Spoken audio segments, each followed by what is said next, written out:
Okay, so here we are for week 12 to talk about the pharmacology of diabetes mellitus. This, I always say they're important ones, but this one really is an important one because you're just going to see so much of, especially type 2 diabetes in primary care, and there are so many different drugs now used to manage diabetes that you've really got to understand what's going on in terms of the pathos. So probably the first half of this slide set, I took some time to talk about not just the pathophysiology of diabetes, but a little bit of the normal physiology of glucose metabolism. So that's the story. Okay, so let's see, without trying to read all of this to you. Diabetes is a disease that occurs when there is an absolute or relative deficiency of the hormone that catalyzes fuel storage, which is insulin. And that's true. There's several different types of diabetes, actually. They are popularly categorized as type 1 and type 2 diabetes. Now, I know there's an ICD-10 code for type 1.5 diabetes, and I think there might be an ICD-10 code for type 3 diabetes. There is a phenomenon of type 3 diabetes discussed in the literature, but that stuff really is more for an endocrine specialty kind of thing. So we're okay here talking about type 1 and type 2, but there are really distinct differences between the two. So that's what this first bullet point alludes to, is that diabetes mellitus is this disease that happens when you either have an absolute deficiency of insulin or a relative deficiency of insulin. And insulin is the hormone of fuel storage. Insulin is an anabolic hormone that is responsible for the storage of all fuel sources. We link it, we think about it in terms of glucose because glucose is the thing that seems most clinically relevant. It certainly is the thing we discuss anyway. But insulin is so much more than that. It is an anabolic hormone, and its job is to store all fuels, including glucose, the purest form of carbohydrate. So the disease of diabetes is characterized by elevated plasma glucose and an elevated hemoglobin A1C. Well, I think I just said this. Although insulin is popularly recognized as the hormone that catalyzes glucose uptake, it is important to remember that it is a complex hormone that also regulates amino acid uptake, protein synthesis, and lipid storage. Because those are all fuel sources. In the body, you have three general categories of fuels: fat, protein, and sugar. Fat in its purest form is free fatty acid and triglyceride, and that gets stored intracellularly as adipose tissue, as fat, right, as lipid. So lipid is a fuel source, protein is a fuel source, and in its purest form, it is amino acids. Insulin catalyzes the storage of amino acid as protein. And finally, glucose is the purest form of carbohydrate, and insulin catalyzes the storage of glucose as either glycogen, or glucose, like any fuel source, including amino acids, is often converted from glucose to lipid by the liver and then stored as fat. So the point is, insulin is the hormone that drives all of this. It stores amino acids as protein, it stores free fatty acids as lipid, and it stores carbohydrates as either glycogen or ultimately fat. Because the liver is this, awesome organ that can take one fuel source and convert it to another fuel source and store it for you so that you always have a fuel source readily available. The other thing that I should mention, if in case I don't mention it later, is that in order to store these fuel sources, they have to be able to get into the cell in the first place. So remember, the three fuel sources are lipid, amino acids, and glucose. So glucose and amino acids are water soluble, which means they cannot cross a fatty cell membrane on their own. Remember that whole water lipid thing. Free fatty acids are fat, so they can dissolve across the cell membrane and get into the cell without any carrier proteins or without any assistance. So of these three fuel types, the fat, the free fatty acid, is the type that can get into the cell without a transport mechanism. It can get there on its own accord. Amino acids and glucose, because they're water soluble, they need a transport mechanism to get from the extracellular environment to the intracellular environment so they can then be stored. Insulin is the hormone that does all of this. So not only does insulin store amino acids as protein, store glucose as glycogen and fat, and store free fatty acids as fat, it also catalyzes the carrier proteins that facilitate the intracellular movement of glucose and amino acids. Now again, free fatty acids don't need an intracellular transport. They can get in the cell on their own. And the reason I'm harping on this is because in diabetes, if you have either an absence or a deficiency of insulin, not only can you not store your fuels, but you can't get amino acids and glucose across the cell membrane to begin with. So you get extracellular accumulations of glucose or hyperglycemia, and you get extracellular accumulations of amino acids. You do not get extracellular accumulations of free fatty acids because they can cross the membrane on their own. The problem is they don't get stored as fuel. They just like distend the cell and don't get stored in any form. So you can't store fuels, and if you can't store your free fatty acids, you don't build fat. So just keep that in mind. It becomes more relevant later. Okay, so insulin is the anabolic hormone that does all of that. Now I'm going to take a few minutes to look at how glucose gets into plasma because, like I said, hyperglycemia is the thing that we popularly associate with diabetes. And all of our treatments target reducing plasma glucose, so it matters to think about how we get sugar into blood in the first place. That's why we have a slide about mechanisms by which glucose is introduced into plasma. The first one is ingestion. The first one is you will eat sugars. If you think back to whatever lecture 3 I think it is about lipids, this sounds very similar. The way we get fat into the body is either eat it or make it. Same thing with glucose. We either eat it or we make it. The first mechanism here by which glucose is introduced into plasma is ingestion. You eat sugars. Sugars are good. You can eat them in the form of carbohydrates like pastas and bread and rice or cake or cupcakes or every good thing that has sugars in it. Most of the sugars that you eat will be in complex form. They're not monosaccharide form. They are at least disaccharide form, if not more complex. And disaccharides are the forms in which we ingest most dietary sugars, like sucrose is a disaccharide. It's 2 monosaccharides together. Glucose and fructose equals sucrose. Remember the chemical structure of glucose, or of a monosaccharide, I should say, C6H12O6. 6 carbons, 12 hydrogens, and 6 oxygens, C6H12O6. If they're assembled in one way, they're glucose because they're three-dimensional. If they're assembled another way, they are fructose, and if they're assembled a third way, they are galactose. The 3 monosaccharides are glucose, galactose, and fructose. But we don't usually eat them in monosaccharide form. We eat them paired off or in chains. Glucose and fructose is sucrose. Glucose and galactose is lactose. And I believe 2 glucose molecules together is maltose. And those are our dietary sugars. So when you ingest them, the gut is incapable of absorbing disaccharides. You need enzymes that will break those disaccharides down into monosaccharides, and these enzymes are called exoglucosidases. The one that's most clinically relevant to us is alpha-glucosidase, and just like the name implies, these glucosidases will break down the bond that puts these disaccharides together, breaks them down into monosaccharides that can be absorbed by the absorptive cells of the gut. So here's what you got, and sometimes this is what it feels like after you eat a lot of sucrose or a lot of lactose. Those of you that are lactose intolerant can totally identify here. So here's my little pointer. Let's see, my little laser thing. All right.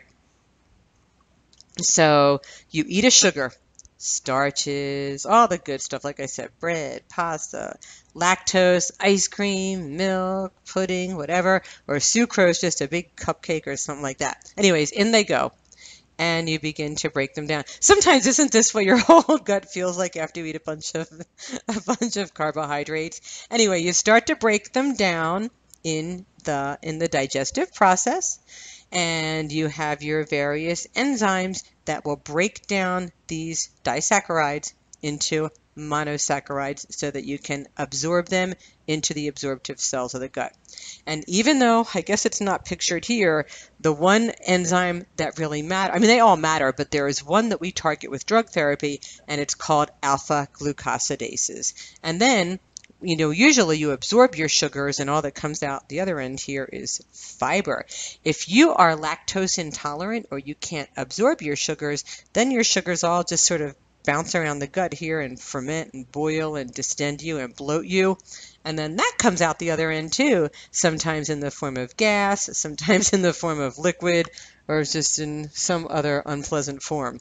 But the whole point is you eat complex sugars, your enzymes break them down, you absorb them, and just the rest of the waste product fiber comes out. If something happened and you couldn't absorb your sugars, then you wouldn't have glucose getting into blood this way, and it would come out the other end. And we do have a drug that blocks the alpha glucosidases that allow you to absorb sucrose, and those drugs are called alpha glucosidase inhibitors, and we'll probably talk about them later, but this is the process. So this is the way ingested sugar gets into your blood. You ingest it, you break it down, you absorb it. That's one way to get sugar into blood. The other way is synthesis of glucose in the liver by way of a process called gluconeogenesis. Like I said, the liver is an amazing organ that does lots of things. I mean, we know it detoxifies and stuff like that, but it also is responsible for synthesis of multiple fuel sources. And one of them is gluconeogenesis. Again, in week 3, I think it was, we talked about triglyceride synthesis and cholesterol synthesis. Now we are interested in glucose synthesis by way of gluconeogenesis. The name tells you what it does. Gluco is glucose, neo is new, genesis is birth. Because there are certain cells in your body that have to have glucose to function. There are a few cells like red blood cells and nerve cells that can only use glucose as a fuel source. Most cells can use all 3 fuel sources, fat, sugar, and protein. But the red blood cells and nerve cells particularly, and I'm sure there are others, but those are the 2 that come immediately to mind, they can only use glucose. So you have to have a ready source of glucose always available. If you don't always have glucose available, soon your nerve cells won't work, your brain won't work, and your red blood cells won't work. What's one of the first things we worry about in the acute care setting when patients become hypoglycemic? Symptomatically hypoglycemic, one of the first real clinical concerns is mental status changes and seizure. And it's because nerve cells can't work because the nerve cells need glucose. So gluconeogenesis occurs in the liver, and it's where glucose is synthesized from any non-glucose precursor, lactate, amino acids, and glycerol, which is the little fat molecule. Gluconeogenesis logically is stimulated during periods of fasting. Excuse me, I just did eat a bunch of carbs and it keeps backing up on me, so I'm sorry if you have to hear my reflux, but I have to do this lecture tonight because I put it off for too long. So, gluconeogenesis is stimulated by any logical period of time where either you're eating less glucose or you need more of it.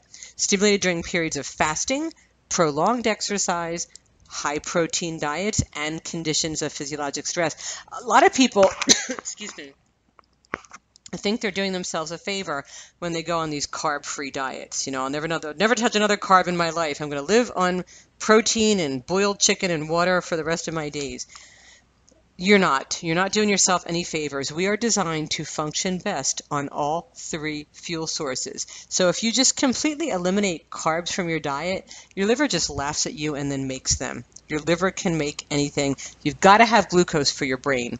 So you may as well just eat it, but if you eat it in moderation, then you won't have to worry about all of these foolish extreme diets that aren't any good for you.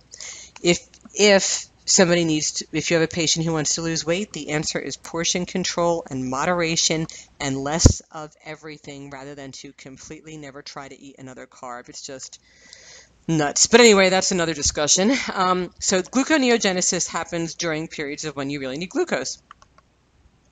And here it is. Don't feel compelled to memorize this process. All it's trying to show you is, look here at the bottom, amino acids go in. Over here, lactate goes in, more amino acids. Up here, glycerol, which is fat, goes in. Watch the way the arrows go, right? All this stuff goes in. Arrow up, up, up. This happens, that happens. There's another enzyme and a reaction. And at the end of the road, glucose comes out. You could never eat another crappy carb in your life, but your liver will take all your amino acids, all that boiled chicken, and any little fat, like if you eat an avocado, and it will go in and glucose will come out. So you may as well just eat a little bit of it and have a good time. So you can ingest sugar or you can synthesize it. And we all do both all the time because like periods of fasting occur all night long. When you go to bed, you don't eat all night and your brain still needs glucose. So like gluconeogenesis kicks into gear to keep glucose on board for your brain when you're not eating. All right, now let's talk about insulin. So insulin, I already mentioned that it is an anabolic hormone. Its job is fuel storage, so logically it is stimulated for release by conditions characterized by lots of fuel on board. Meals, like after you eat, there will be a postprandial exogenous bolus insulin release from your beta cells. It is also stimulated by high levels of circulating glucagon because glucagon is a hormone produced by the alpha cells of the pancreas, and glucagon mobilizes glucose from storage mechanisms in your body. So if you have a lot of glucagon, you're going to have a lot of glucose. Your body knows if you have high levels of circulating glucagon, you are soon going to have high levels of glucose, so you will release insulin. Its release is also stimulated by circulating amino acids because they are a fuel that needs to be stored. And finally, by central nervous system stimulation, because again, there's going to be mobilization and you'll need to have fuel storage. All right, water break.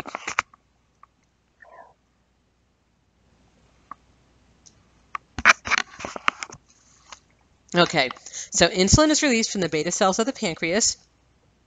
And when insulin binds to a cell membrane receptor, glucose transporters are activated as well as other anabolic or fuel storage actions. Because remember what I said, insulin has to make everything happen that allows you to store fuels, and that means intracellular transport of glucose, excuse me, intracellular transport of glucose, intracellular transport of amino acids, and then the fat's already in there, and then insulin has to make all of that stuff get stored.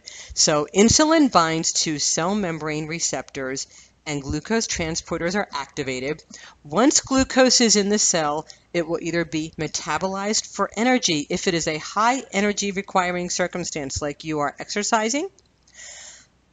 And this process is glycolysis. When you metabolize glucose for energy, you are breaking it down, like lysis, glycolysis. If you put glucose in the cell and you don't need to use it as fuel, it will be stored as glycogen. So glycogen is stored glucose. Glycolysis is the breakdown of glucose. If you eat more sugar than you burn, you're going to store most of it. And if you only eat the sugar that you burn, the intracellular transporters will move glucose into the cell, but the cell doesn't get a chance to store it because you burned it all off. Excuse me. All right, let's see. This is my attempt at 21st century color picture. So this is meant to represent the beta cell of the pancreas, right?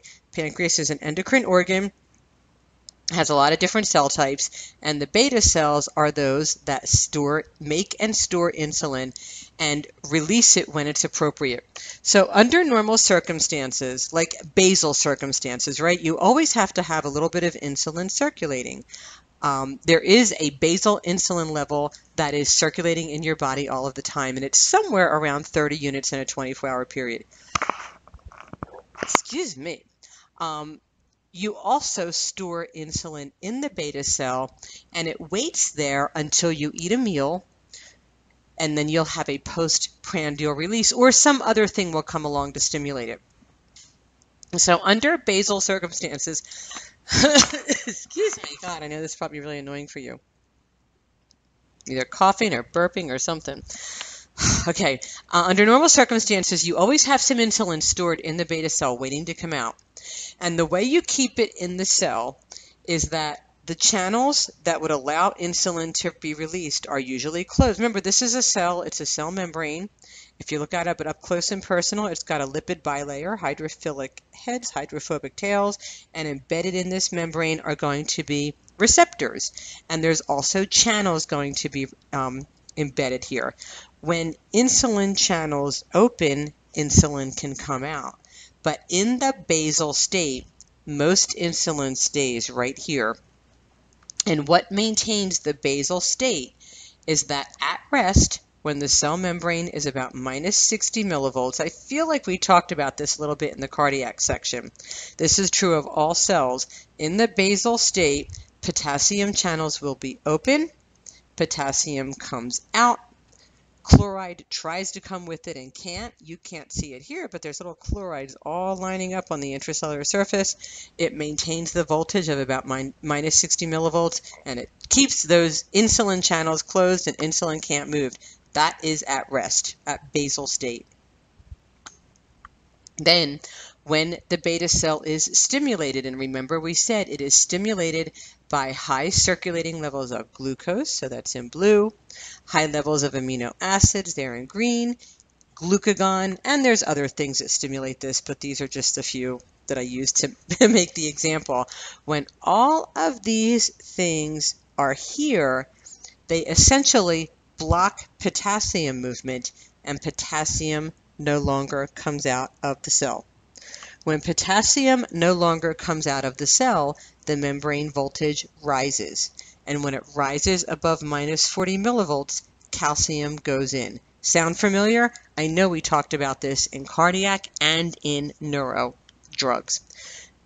When those calcium channels open and calcium goes, calcium complexes with the insulin and carries it out. And now insulin comes out into the extracellular environment. As soon as it does, the calcium dissociates and insulin goes on to do its insulin thing, which is to bind to extracellular insulin receptors on all cells of the body. And this is the part that I always seem to have the hardest time getting people to, be able to visualize. What I see is that, the beta cell of the pancreas is this one little, very minuscule area in your pancreas over there in your left upper quadrant that is releasing insulin. When insulin is released, it travels all over the body. Virtually every cell of the body has an insulin receptor on it. And this insulin receptor, it's visualized here like a little wine goblet. It's a receptor. It's embedded in the cell membrane, and when something binds to it, it makes something happen. Insulin is an agonist. Excuse me. So insulin binds to peripheral insulin receptors, and when that happens, it will open glucose transporters and allow glucose. This is not all pictured here. This is just a picture of the insulin receptor. But what happens when insulin is not bound to the insulin receptor? The plasma membrane is closed, glucose cannot go in. When insulin binds to the insulin receptor, ultimately a series of events occur that allow a channel to open in this membrane and glucose can come inside. So insulin gets released from the beta cell of the pancreas, travels out into peripheral circulation, and binds to this peripheral receptor, beginning to catalyze the process of intracellular glucose movement and intracellular fuel storage. Okay, so this is all, we're not even talking about diabetes yet. This is the normal series of events. All these first 13 slides tell you is that there are 3 fuel sources in the body: fat, proteins, and carbohydrates. And the job of insulin is to store them. So in order to store them, it has to activate transporters for glucose and amino acids, not for fat, because fat can dissolve through the plasma membrane. Once all 3 things are in the cell, insulin then catalyzes the storage of it if it's there in excess. If you don't have any extra, you'll burn it off as fuel, and that'll be the end of that. When you don't have enough insulin, those processes can't happen, or they can't happen as effectively. And the way you get insulin is that in a 24-hour cycle, you will always release a little bit of basal insulin, but then in response to high levels of glucose, glucagon, amino acids, somatostatin, and a bunch of other things, you will block those potassium channels. The membrane voltage of the beta cell rises, calcium channels open, calcium goes in, complexes with insulin, and carries it out. Now insulin is out in peripheral circulation, where it will bind like a little Easter egg how appropriate for this week. It'll bind a little egg to an insulin receptor and allow all those things to happen that we talked about. And that takes us to diabetes. So now I need more water. Hold on.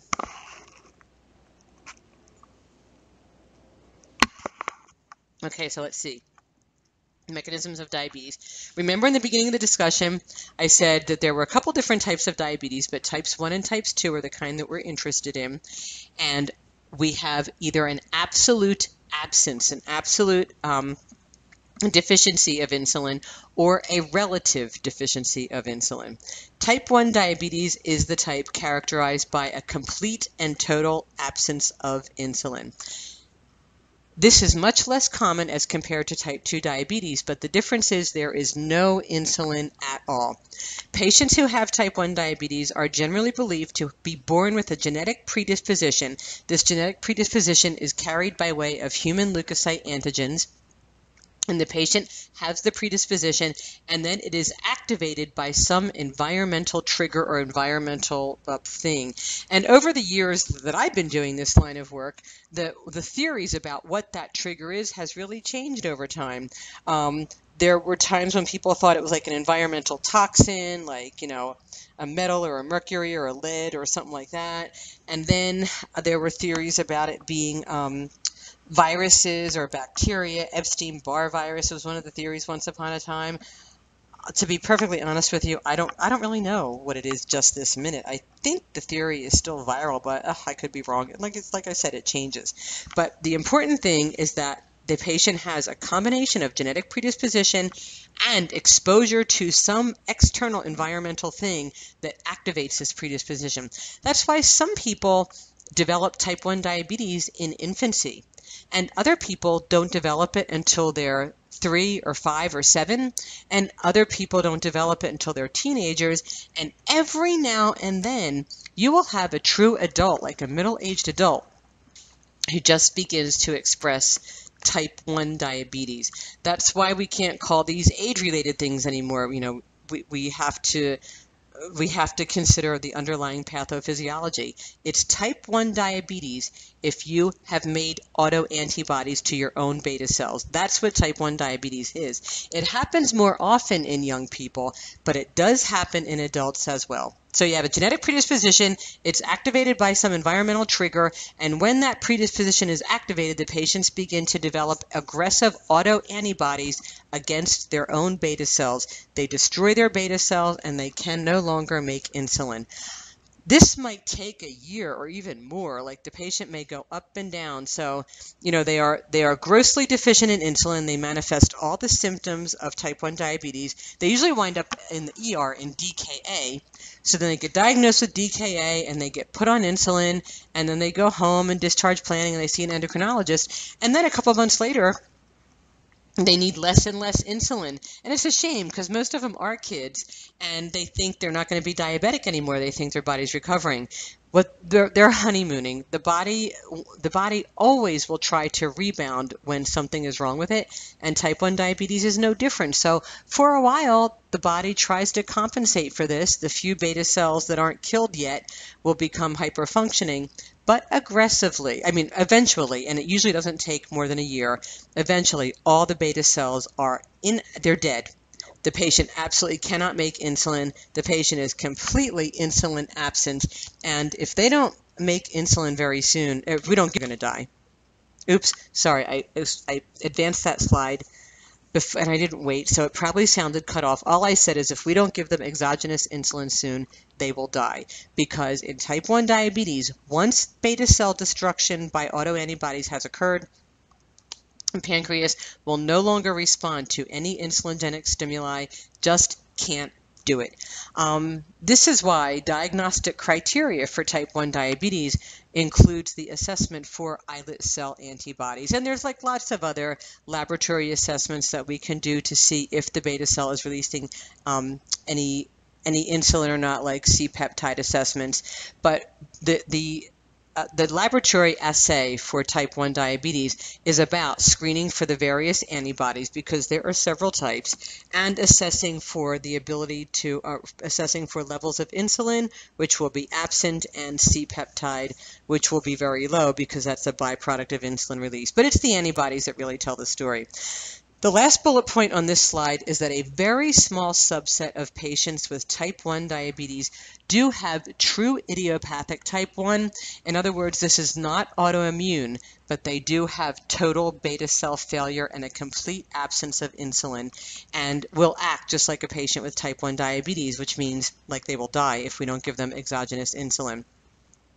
I mention this because if you think somebody has type 1 diabetes and you start doing a laboratory workup, you really expect to be able to measure autoantibodies. If you can't find autoantibodies, you become suspicious of your diagnosis. Just keep in mind that there will be this very small subset of patients, and you could go an entire career without seeing them, but there's a very small subset who do have true type 1.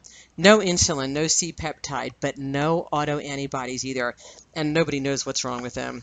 All we know is that they just don't have insulin. So since our job here is really about pharmacology, I wanted to just leave the discussion there. But the last thing I want to point out to you about type 1 is because there is a complete and total absence of insulin, this means that you have a complete and total absence of all insulin-mediated processes in the body. There is no insulin. That means there is no intracellular movement of glucose. There's no intracellular movement of amino acids. There will be intracellular transport of fat because that doesn't require insulin, but storage of all three of those things require insulin. So if you don't have any insulin, you can't store fat, and glucose and amino acids don't even get in the cell. So what this translates to clinically is if you can't get glucose in the cell, you have to use the only fuel source available in the cell, which is going to be fat.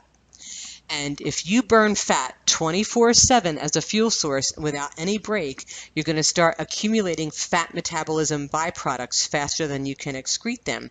And one of those byproducts is acetone. And the patient's going to become acidotic very quickly. And because the body physiologically can't tolerate acidosis, that's one of the things that's going to drive you into the ER is when the pH falls, they become acutely symptomatic.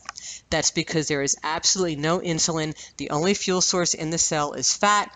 You burn enough fat, you're going to make acetone faster than you can excrete it. End of story. Remember, though, these patients who have absolutely no insulin, they also cannot make amino acids move into the cell and can't store them. So there's no protein building. So these patients usually present with muscle wasting.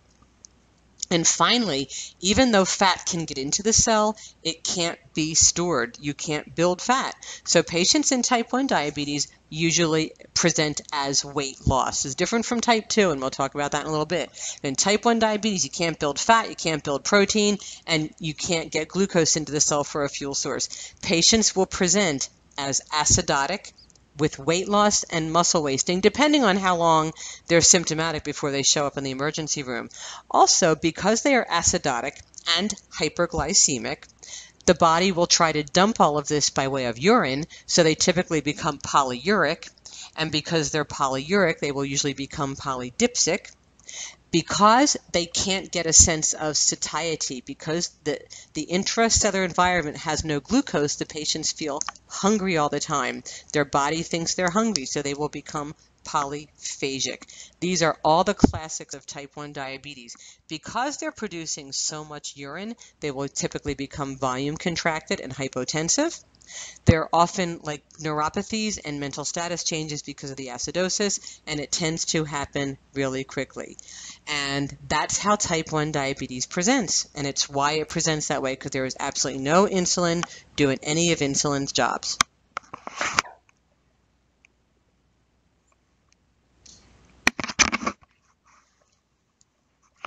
Conversely, type 2. Tried to sneak in some water there, but it didn't go well. Type 2 diabetes is different. In type 2 diabetes, you do have some insulin because you don't have autoantibody destruction of the beta cells, so you don't have total beta cell failure. In type 2 diabetes, a couple things could be going on here, but what they both result in is that you do have some circulating insulin, but the circulating insulin is not sufficient to prevent hyperglycemia. It is sufficient to prevent acidosis, but it's inadequate, like your slide says, to prevent hyperglycemia. So again, if you think about all of the things that insulin does, and you figure you're not totally deficient of it, you just have it's insufficient. You have not enough. So you're going to get some insulin actions, but not all of it. You're going to get some intracellular glucose movement, so you can burn some glucose as fuel. So you don't have to burn fat 24/7. So you can excrete acetone as fast as you make it. So the patients will not become acidotic. And it's usually the acidosis that makes such a profound symptom presentation. So type 2 patients are not acidotic. So they usually don't wind up like acutely symptomatic. However, they have insufficient insulin, so it can't catalyze intracellular movement of all of the fuels, so there will be an accumulation of sugar in serum and the patient will become hyperglycemic. So in type 2 diabetes, circulating insulin is sufficient to prevent acidosis, but inadequate to prevent hyperglycemia. And there's two primary causes of this. In most patients, in the overwhelming majority of patients, what the problem isn't with the beta cell or insulin production. The problem is with that peripheral insulin receptor. Remember the picture I showed you with little Easter egg binding to the receptor visualized as a wine goblet. The overwhelming majority of patients with type 2 diabetes have a peripheral tissue receptor insensitivity. There's something wrong with that peripheral receptor and it doesn't respond to insulin as well. Conversely, there's a much, much smaller percentage of patients with type 2 diabetes. It's so small, in fact, that almost nobody ever talks about them. But there is a small subset of patients with type 2 diabetes whose peripheral insulin receptors are fine.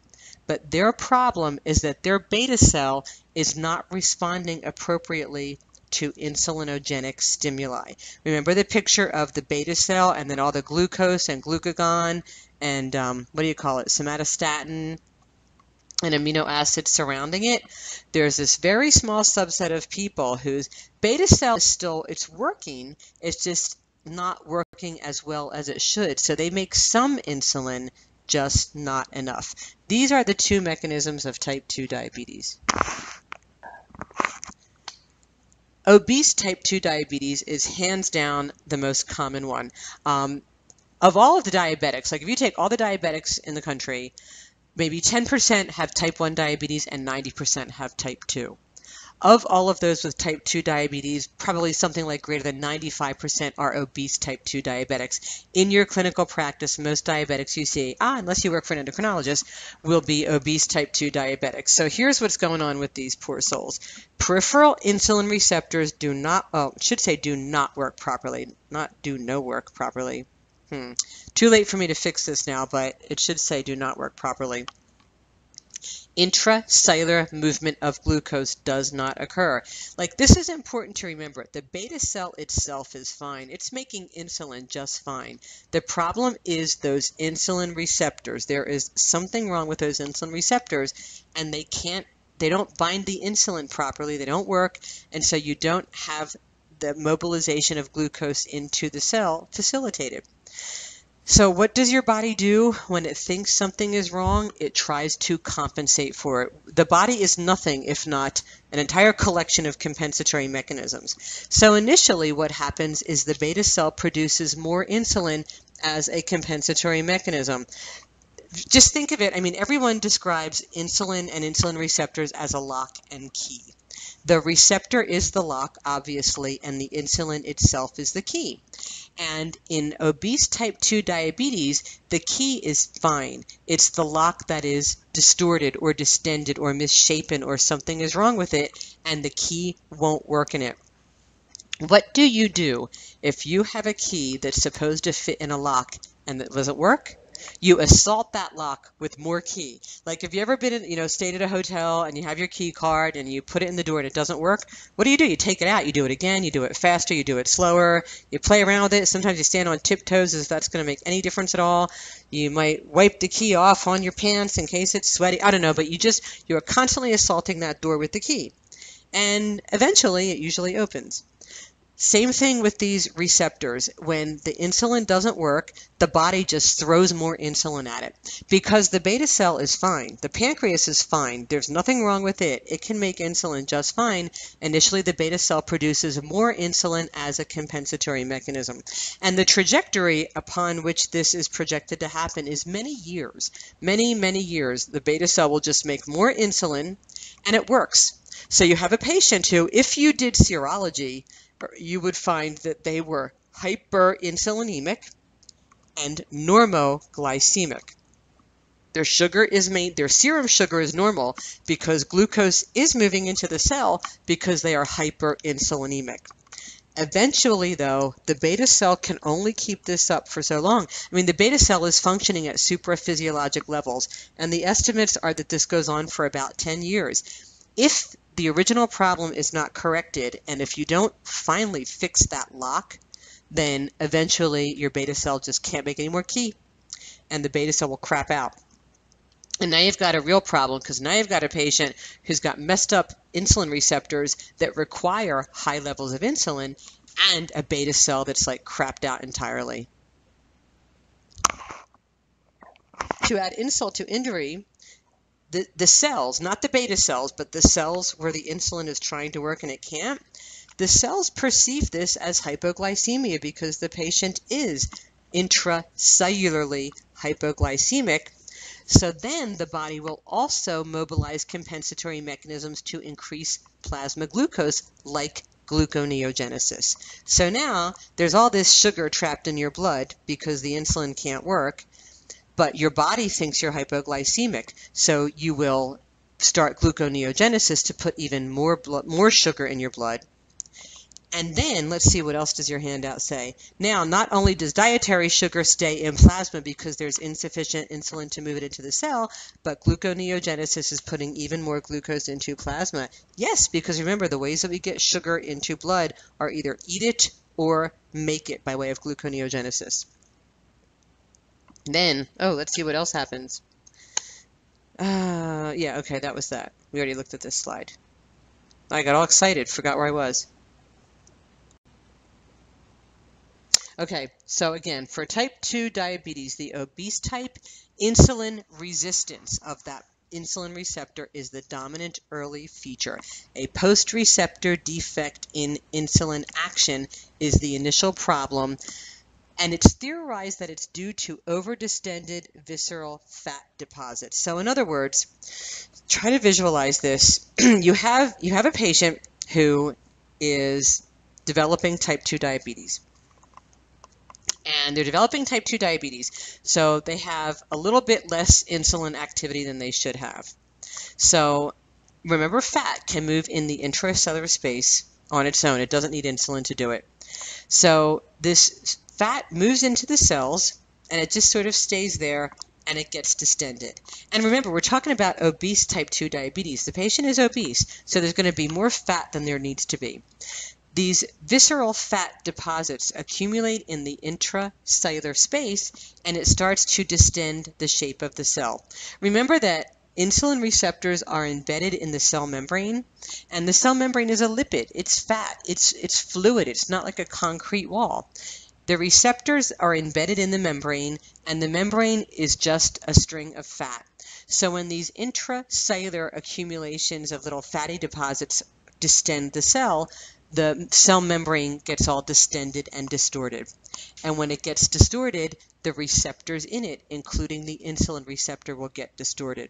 And the theory is that this is why that the insulin can't work, because the insulin receptor is misshapen because the intracellular environment is distended by fat accumulation. Make sense? I hope it does. Well, so hold on to that thought.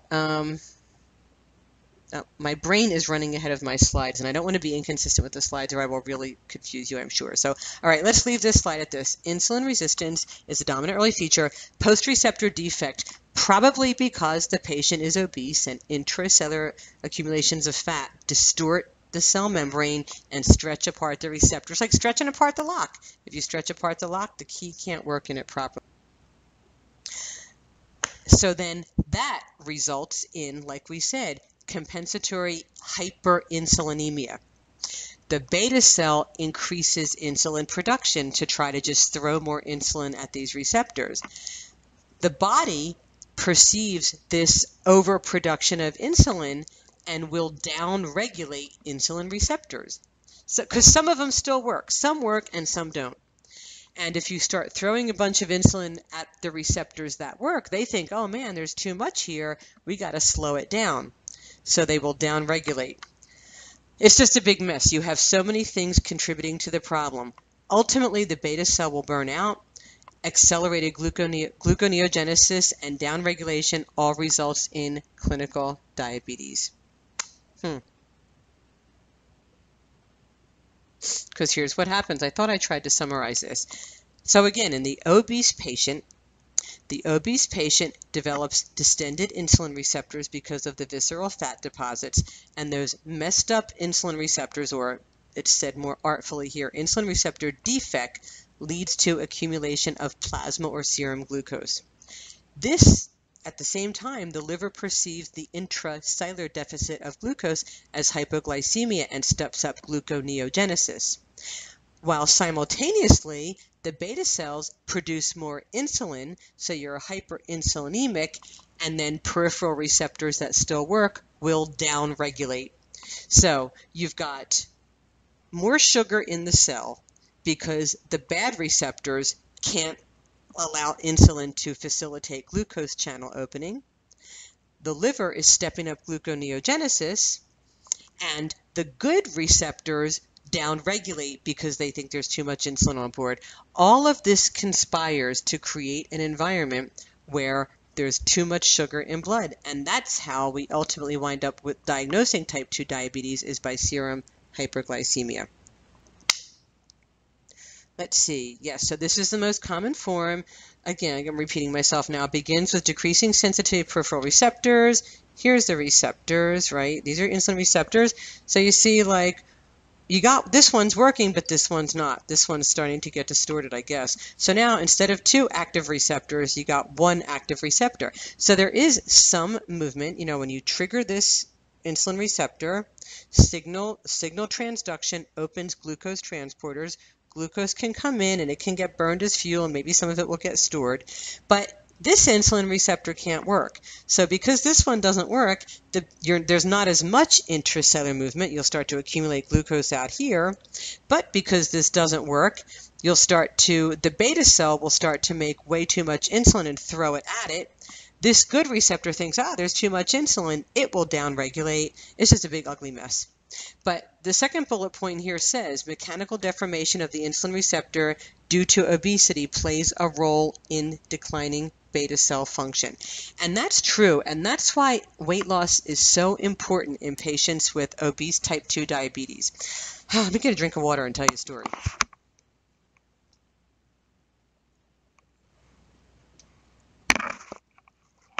So think about it. In obese type 2 diabetes, obviously the patient is obese. Maybe not morbidly obese, might just be a BMI of like 30 or 31 or something. Everybody responds differently. But because the patient is obese, there's intracellular accumulation of fat, the cell membrane distends, and the insulin receptor can't work right.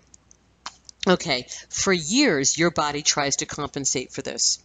And what we want to do is fix the problem before eventually the beta cell will burn out, which eventually it will. Because you don't want to get to that place where you have bad insulin receptors and a beta cell that can't work. These are patients that have to be on hundreds of units of insulin a day, and still it's really hard to manage them. So the reason that weight loss is so hugely important is that if the patient loses weight, their intracellular fat accumulations will decline, the cell morphology will return to normal, the insulin receptors that are embedded in the cell membrane will return to normal, and insulin can work right again, and the whole world and moon and the stars lines up.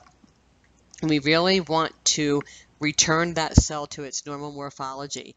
I have a friend who was morbidly obese really since like early adolescence. She was diagnosed with diabetes at like the age of 11 or 12. And this is, 40 years ago. So 40 years ago, if a 10 or 11-year-old was diagnosed with diabetes, it was called juvenile diabetes, and they just put them right on insulin. So she'd been on insulin since she was like 11. And, she says she took insulin. She went through life thinking she was diabetic. Well, she went through life being diabetic. She was in her 20s, 30s, 40s. Finally, in her late 40s, she decides to have gastric bypass surgery because she wants to lose some weight. So she has her gastric bypass surgery, loses 100 pounds, gets down to a BMI of like 26 or something, and you guessed it, she is totally normoglycemic. She is not diabetic in any way. She is totally off insulin. She is on no meds. Her blood sugars and hemoglobin A1C are normal. Why, you ask yourself? Because in her case, from the very moment of diagnosis, she was immediately put on exogenous insulin administration. So her beta cells never had to hyperfunction. What we were really doing, obviously this was type 2 diabetes, this was obese type 2, but instead of her own body having to make up that insulin and be hyperinsulinemic all those years, her beta cells never had to hyperfunction. They were never super physiologic because she just kept taking more and more insulin. So once she lost all that weight and her cells returned to a normal morphology and her peripheral insulin receptors went back to normal, her beta cell was making enough insulin because it hadn't burned out. So she was making insulin, the receptors were normal formation, normal morphology, they worked, and everything was good. So in patients with type 2 diabetes, we really do want to get a handle of this before the beta cell has to hyperfunction, because the beta cell can take that for years and years. But once the beta cell craps out, then you have somebody who's going to be on insulin for life. All right. One more time, progressive insulin receptor, yeah, we said that. Higher levels of insulin are adequate to maintain normoglycemia for an extended period. Estimates are that hyperinsulinemia with normoglycemia occurs for a mean of 10 years. So for some people more and some less. So here you go. This is exactly what happens. Year 0, right? Patient is at year 0, not obese yet, no type 2 diabetes yet. And then what happens is blood sugar starts to creep up. Patient gets obese, right? They distend their intracellular environment. The insulin receptors get distended. They don't work. Sugar starts to creep up. But this very healthy, normal beta cell starts cranking out more insulin. And it cranks out just enough insulin to make sure that there is intracellular movement of glucose. So for years, normal beta cell function and insulin production would be down here. But for all these years, the beta cell has to hyperfunction. And it does it, and it's capable of keeping blood sugar at a normal level. So if you took this patient at year 6, a patient would probably be obese. If you do a blood sugar, it's going to be normal or near normal. But if you did a native insulin level, the insulin level would be high. They would be hyperinsulinemic, and that's how you would know type 2 diabetes is on the horizon. What we have to do right now is facilitate weight loss so that the insulin receptors work better. You don't need as much insulin. They won't become hyperinsulinemic, and they save the beta cells. Because if not, what's going to happen is eventually, after on or about year 10, the beta cells can't do it anymore. Patients' insulin levels drop.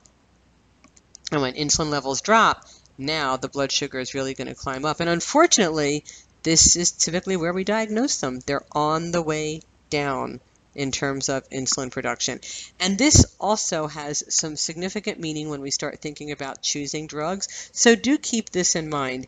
If we diagnose the obese type 2 patient after the sugars are already high, they've had diabetes for many years, and they've gotten to this place where the beta cell can no longer compensate. The beta cell's on its way out. So that's how we're going to help decision the drugs that we choose, but keep this in mind. The other type of type 2 diabetes, where there's some insulin activity but not quite enough, is non-obese type 2. Like I said, this is really uncommon. You could also go an entire career without encountering this. The underlying problem here is not the peripheral insulin receptor. It is beta cell failure. Now, it's not type 1 diabetes. It's not autoimmune destruction of the beta cell. There is some beta cell function, just not enough. The beta cell, for some reason, is not responding fully to insulinogenic stimuli.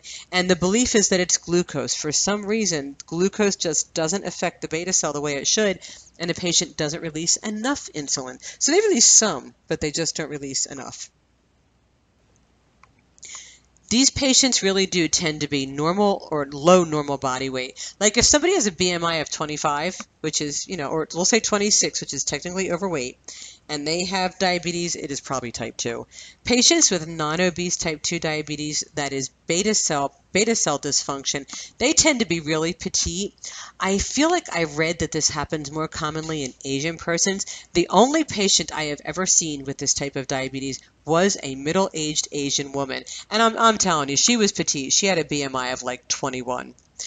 It is helpful to be aware that this can occur because obviously treatments for these patients are going to be a little bit different. And when we look at drug therapies, hopefully that will make sense. These patients do not respond as well to typical pharmacologic regimens. I remember several years ago, in fact, when I was a full-time faculty at UNLV, I had a clinical section of students, and I was reading logs one day. And I had this one student who wrote in her log, or I think it was his log, about a patient who had presented to the practice and was diagnosed with type 2 diabetes. And he had recorded the information about the patient, like the height and weight and BMI and stuff like that. And I knew that it was going to be non-obese because it was another one of these really petite patients. So in his log, he said, the patient's hemoglobin A1C was it was like 8% or something like that. And they started the patient on metformin and said, told her to come back and follow up in 6 weeks. And when I responded to the log, I said, when she comes back, the metformin will not have helped her at all. She'll still be hyperglycemic. So when you're talking to your preceptor, tell your preceptor that this patient has non-obese type 2 diabetes. She doesn't have an insulin receptor problem. She has a beta cell problem, and that's why the metformin doesn't work, and that you suggest putting her on a sulfonylurea. And sure enough, listen, plenty of times I'm wrong, but this particular time I was right. And the patient did come back and follow up, and the patient was not, not at all touched by the metformin. And it went just the way I told the student that it would. And he was like all excited that actually something that a professor said actually had some relevance in day-to-day clinical practice, which we're always glad for, so often. What we say isn't always what you see in clinical practice because as professors, it's our job to tell you the standard of care and the evidence-based practice. And for a variety of reasons, and some of them very good ones, you don't always see that implemented on the day-to-day. So I will admit, as a college professor, I too am always glad to see when the student can actually make the relationship between something I say in a classroom and the way it really goes in the real world. We'll talk, when we look at the drugs, we'll talk more about non-obese and obese type 2, but the drug therapy selection really centers upon having the right pathophysiology. And like I said, in 99 out of 100 worlds, it'll always be an obese type 2 diabetic. You really could go an entire career and never see this, but if you do, your drug choices are going to have to be different. Okay, and there's one other form of diabetes. I just have one slide here to mention it, I think. Because it is so unusual, but it's another type. There is this phenomenon called mature onset diabetes of the young. These are the Modi syndromes. This is a very rare collection. And your handout tells you it's monogenetic. In other words, these happen in families. If somebody in the family has it, chances are other people are going to too. There's a couple of different types of Modi syndromes, and they all occur in families. There's one family published, I think it's like Michigan or Minnesota, one of those M states out there toward the east where a family has it.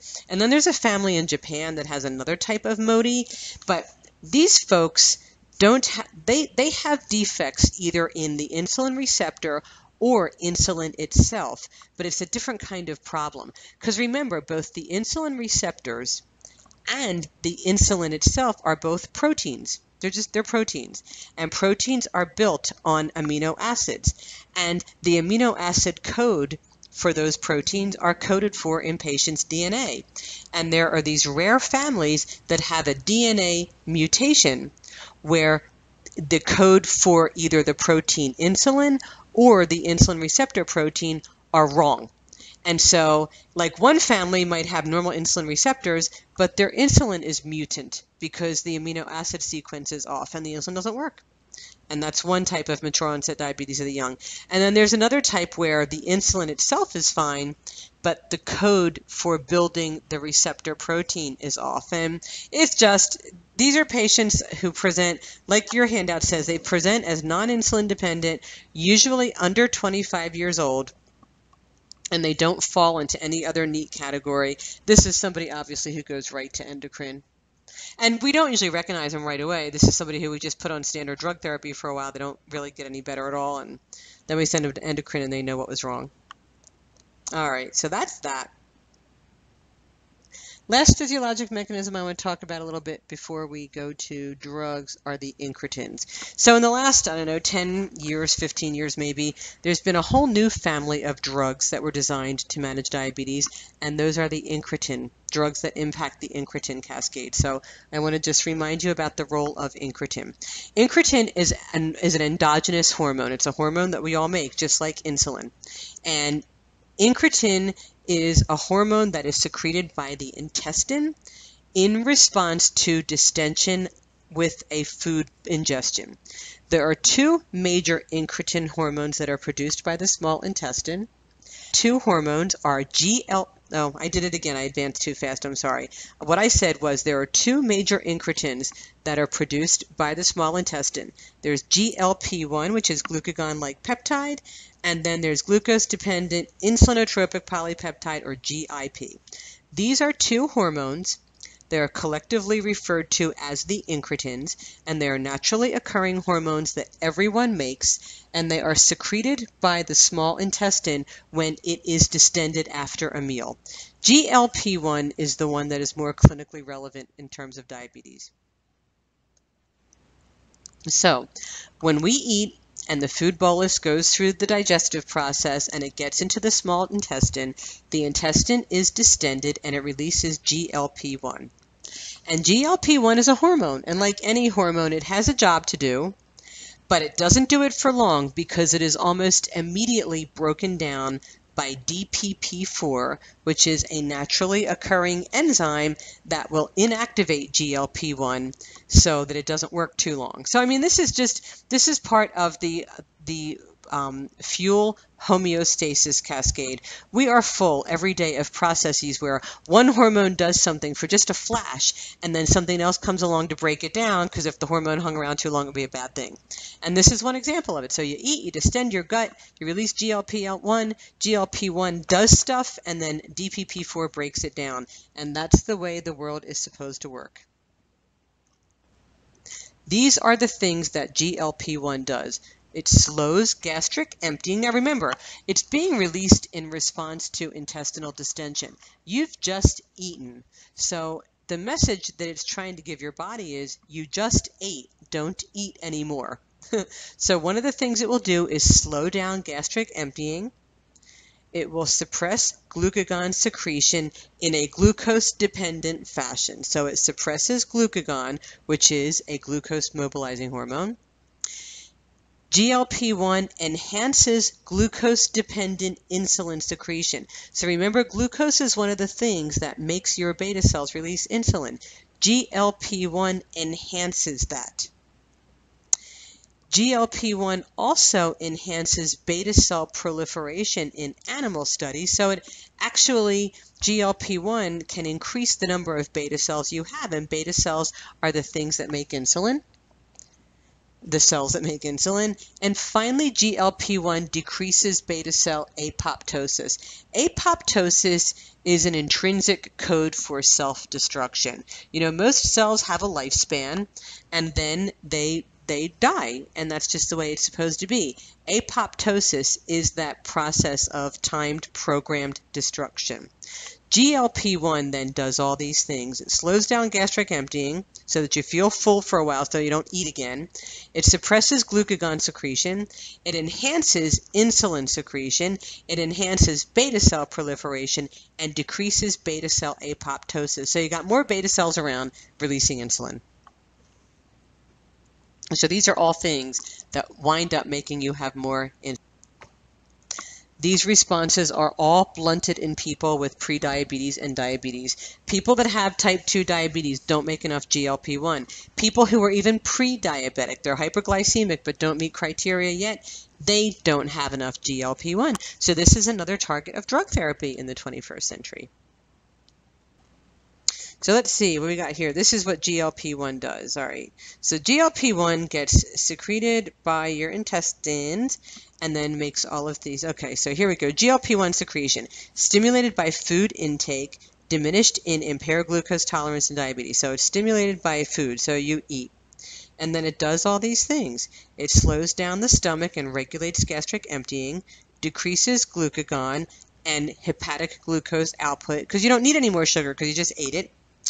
Decreases postprandial glucagon, makes you feel full so you stop eating, increases beta cell response, increases beta cell proliferation, and insulin secretion. So it makes you stop eating, it makes you stop making a bunch of glucose that you don't need, and it makes you make more insulin, which is what your body probably should do after you eat.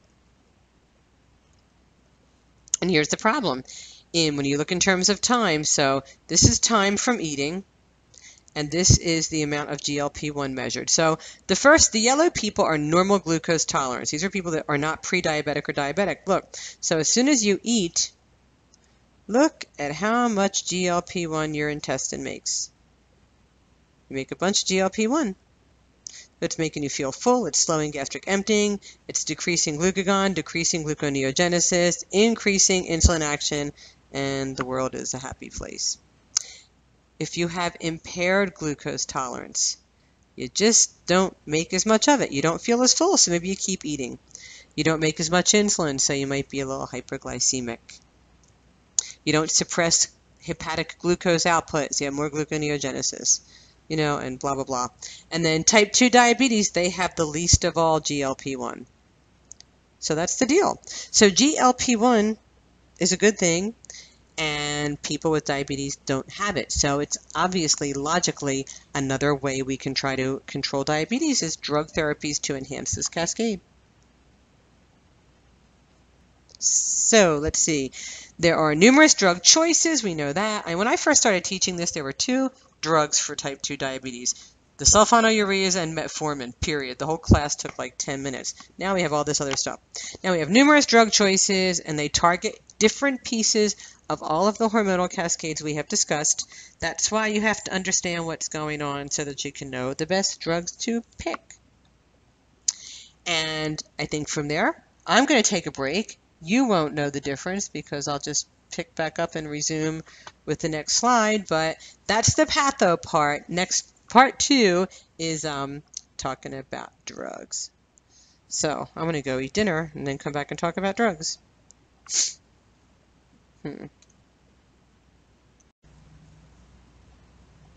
Okay, dinner's over. Actually, dinner's over and last night's over, and now it's the next day.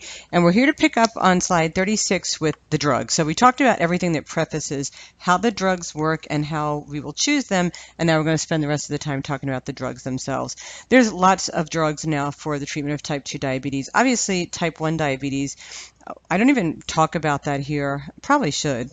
But anyway, it's too late now. I mean, type 1 diabetes is you have to treat it with insulin, right? With type 1 diabetes, there is an absolute, complete, and total absence of insulin in the patient. And all we do is try to replace the insulin in a way that the body would do it if it could. In a patient with type 1 diabetes, their insulin receptors are presumably fine. I mean, I guess you could have type 1 diabetes and type 2 diabetes in the same patient, but that would really suck for that patient. I mean, you don't normally, it's funny now that I've actually never thought about that until just saying it now. But certainly that would be somebody who goes to endocrine, not primary care. But for most of us, most of us are managing type 2. If you are managing type 1 or just providing the primary care needs for a patient with type 1, their insulin receptors presumably are fine. Their only problem, and I say only, tongue in cheek because it's a big problem, but the only issue for them is that they don't make any insulin at all. So we have to replace it ideally in the way that the body would if it could. And that is to maintain a basal insulin level around the clock for basal fuel metabolism and storage, and then supplement meals with postprandial boluses of insulin, which is exactly what the body does. I mean, even if you are totally fasting, if you fast, I don't know, like, some religions, people fast for long periods of time. Obviously, mine is not one of them, but I know that there are people that fast for long periods of time. They still need insulin. They still have insulin action. They still need to facilitate intracellular transport of fuels because the cells still need fuel. So there's still insulin going on. That's basal insulin.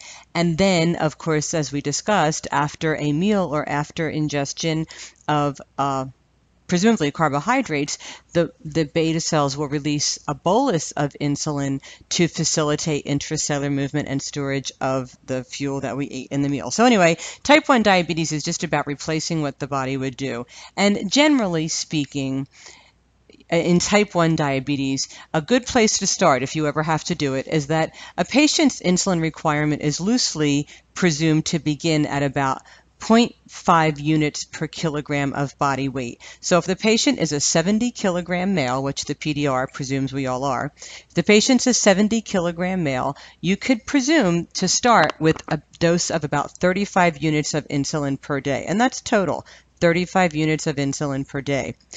Of that 35-unit daily requirement, between 1/2 and 2/3 is presumed to be basal insulin, which is given in the form of like an ultra-long-acting insulin like Levemir or whatever the new version of Lantus is. I honestly forget the name off the top of my head. Or BID doses of NPH or intermediate-acting insulin. So 1/2 to 2/3 of the total daily dose would be that. And then the remaining 1/3 to 1/2, if the patient is eating properly, would be administered pre-meal based on carb counting. And the patient would be taught to calculate about, I think it's 1 unit per 10 calories of carb that's in, or 10 grams of carb that's ingested. I mean, you can obviously see I don't do this on a routine basis because I'm not endocrine. But so if you took a 70 kilogram person and presume they need about 35 units a day, let's round this up to 36 just to make the math easier. If they needed 36 units a day, about 2/3 of that, or 24 units, would presumably be basal insulin. You could give 24 units of Levemir or 12 units of NPH BID. And then the remaining 12 units that would make up that total 36 unit daily dose would be divided among pre-meal administration. So the patient is taught to count the carbs in their diet and administer an appropriate dose of short or ultra short acting insulin pre-meal to provide that postprandial insulin bolus. And that's the way you start. And of course, if you ask 5 different people how to do it, you'll probably get 5 different answers, but that's the ADA's recommendation to start. Every now and then, depending on your practice setting, you might find somebody who either just cannot go to an endocrinologist, or maybe they did and now they won't and they can't. There's lots of reasons why people know what they're supposed to do and don't do it. And people do survive a shockingly long time without exogenous insulin when, for whatever reason, they decide to become non-compliant. Anyway, that's like, I'm totally getting far afield here, but I just felt like I shouldn't. It's not in your slide set, but I felt like I shouldn't totally ignore. Obviously, with type 1 diabetes, you have to go right to insulin. Virtually all of the drugs that we use for type 2 diabetes presumes that the patient is capable of producing some insulin, so none of them would be appropriate for type 1. Okay, anyway, so that's enough of type 1. Let's look at the pharmacologic agents for type diabetes. So they're loosely categorized into 2 primary groups, those that stimulate insulin release from the beta cell and those that do not. And then, of course, synthetic insulin is a different story, and we just addressed that. And it, too, has a role in type 2 diabetes. But generally speaking, most of the drugs either stimulate and release from the beta cell, or they work in some other way of the glucose homeostasis cascade that we have discussed in the first 35 slides. Okay, so insulinogenic drugs are those drugs that stimulate insulin release from the beta cell of the pancreas. There really aren't that many. Insulinogenic, the name tells you what they do. Insulinogenesis, they create or they stimulate the production. They are responsible for the production of more insulin. And there are two classes of drugs that directly fall into this category, the sulfonylureas and the meglitinides. So the sulfonylureas are the oldest oral anti-diabetic agents in use. And you know these names, glyburide and glipzide are more commonly used now. There's glucotrol. Older forms of these drugs are micronase and oronase and tolinase. Like there's a ton of them. They are the oldest ones around. There's a bullet point here that says these are highly effective, and it should have the caveat that they are highly effective when the beta cell is still capable of producing insulin. I mean, obviously, a drug that stimulates the beta cell to make more insulin presumes that the beta cell can make insulin. If it's really late in the trajectory of obese type 2 diabetes, remember we said eventually the beta cells will just burn out and become hypofunctioning, sulfonylureas are not especially effective in those patients.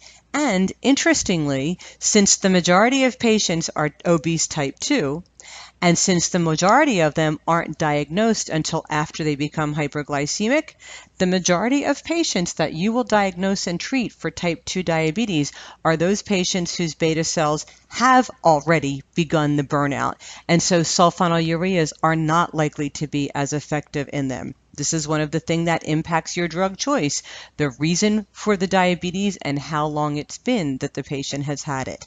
If you have a patient that you happen to find fairly early in their trajectory, or you have one of that rare breed that is non-obese type 2 diabetes.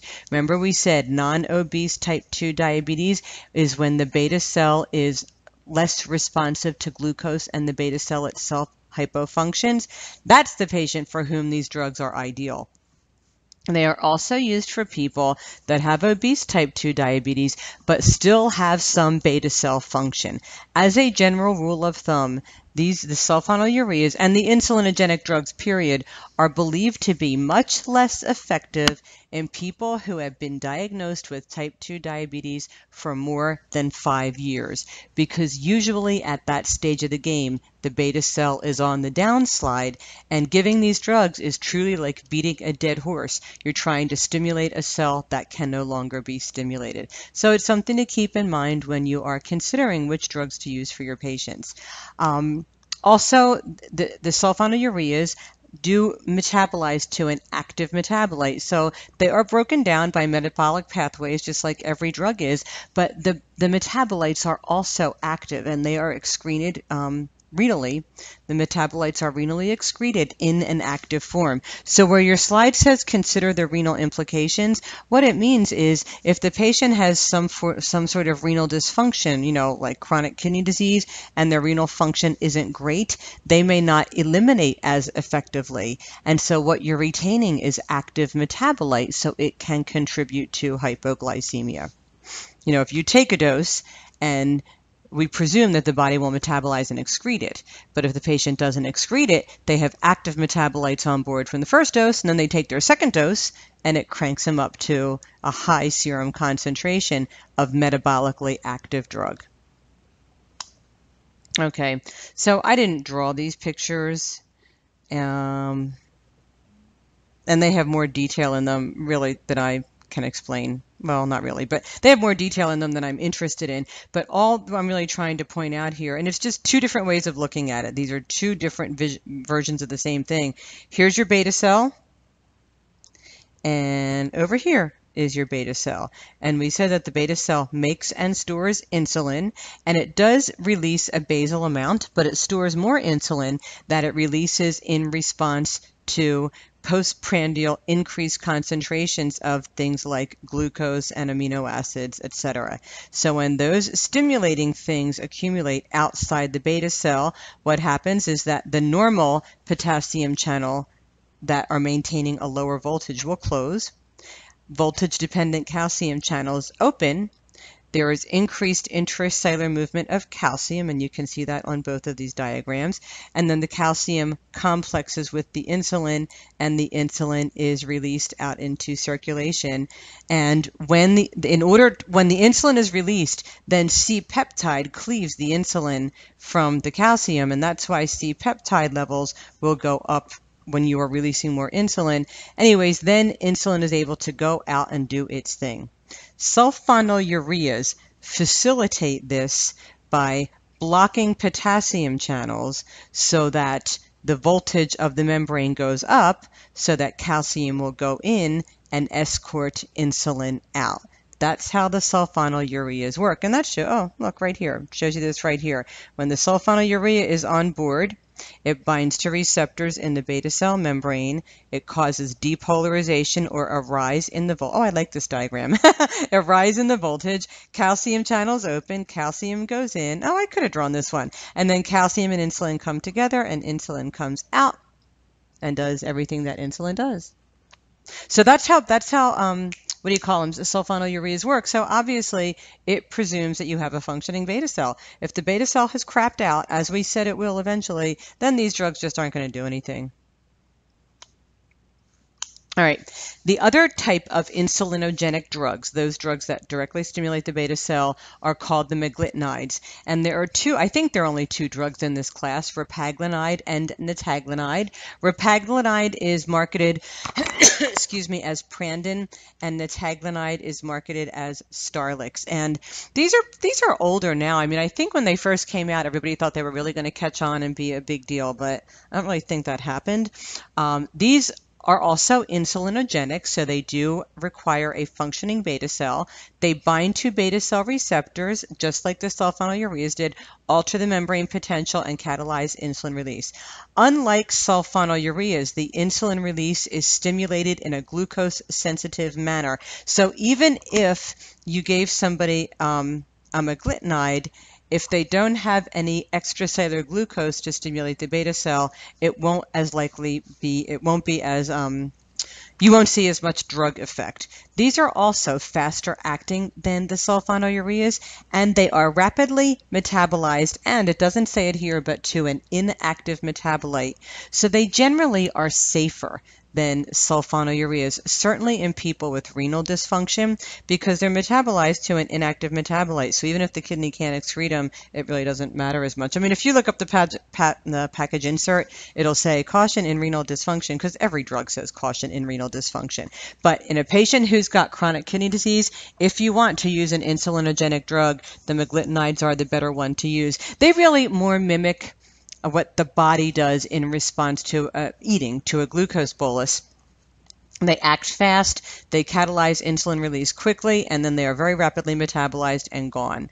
So they are indicated, like your slide says, to control postprandial surges, because there is a lot of interest in the world of diabetes on keeping postprandial sugars down. We look at sugars now in a couple of different ways. We look at fasting glucose, we look at postprandial glucose, and then of course hemoglobin A1C, which is your estimated average plasma glucose over a 24-hour period for the preceding 3 months. They're all different. I mean, some people will have impaired fasting glucose but do better in postprandial numbers. Some people are the other way around. And then some people's numbers look great. And then you check a hemoglobin A1C and it's all out of whack. So, and ideally, in best diabetes control, we get all of this managed. Okay, because these drugs stimulate the beta cell to release insulin, there are two important considerations. The first one, like I said, we've already talked about this. They're most effective when the patient actually has a beta cell that can still work. So for this reason, wait a minute. For this reason, not a great choice very early in type 2. Oh, yeah, not very early or very late. Good point. I didn't think to mention the very early one. In very early type 2 diabetes, the beta cell is presumably hyperfunctioning. It doesn't need, like the patient with a hyperfunctioning beta cell doesn't need a drug to make it function even harder. It needs a drug to make the insulin on board work even better.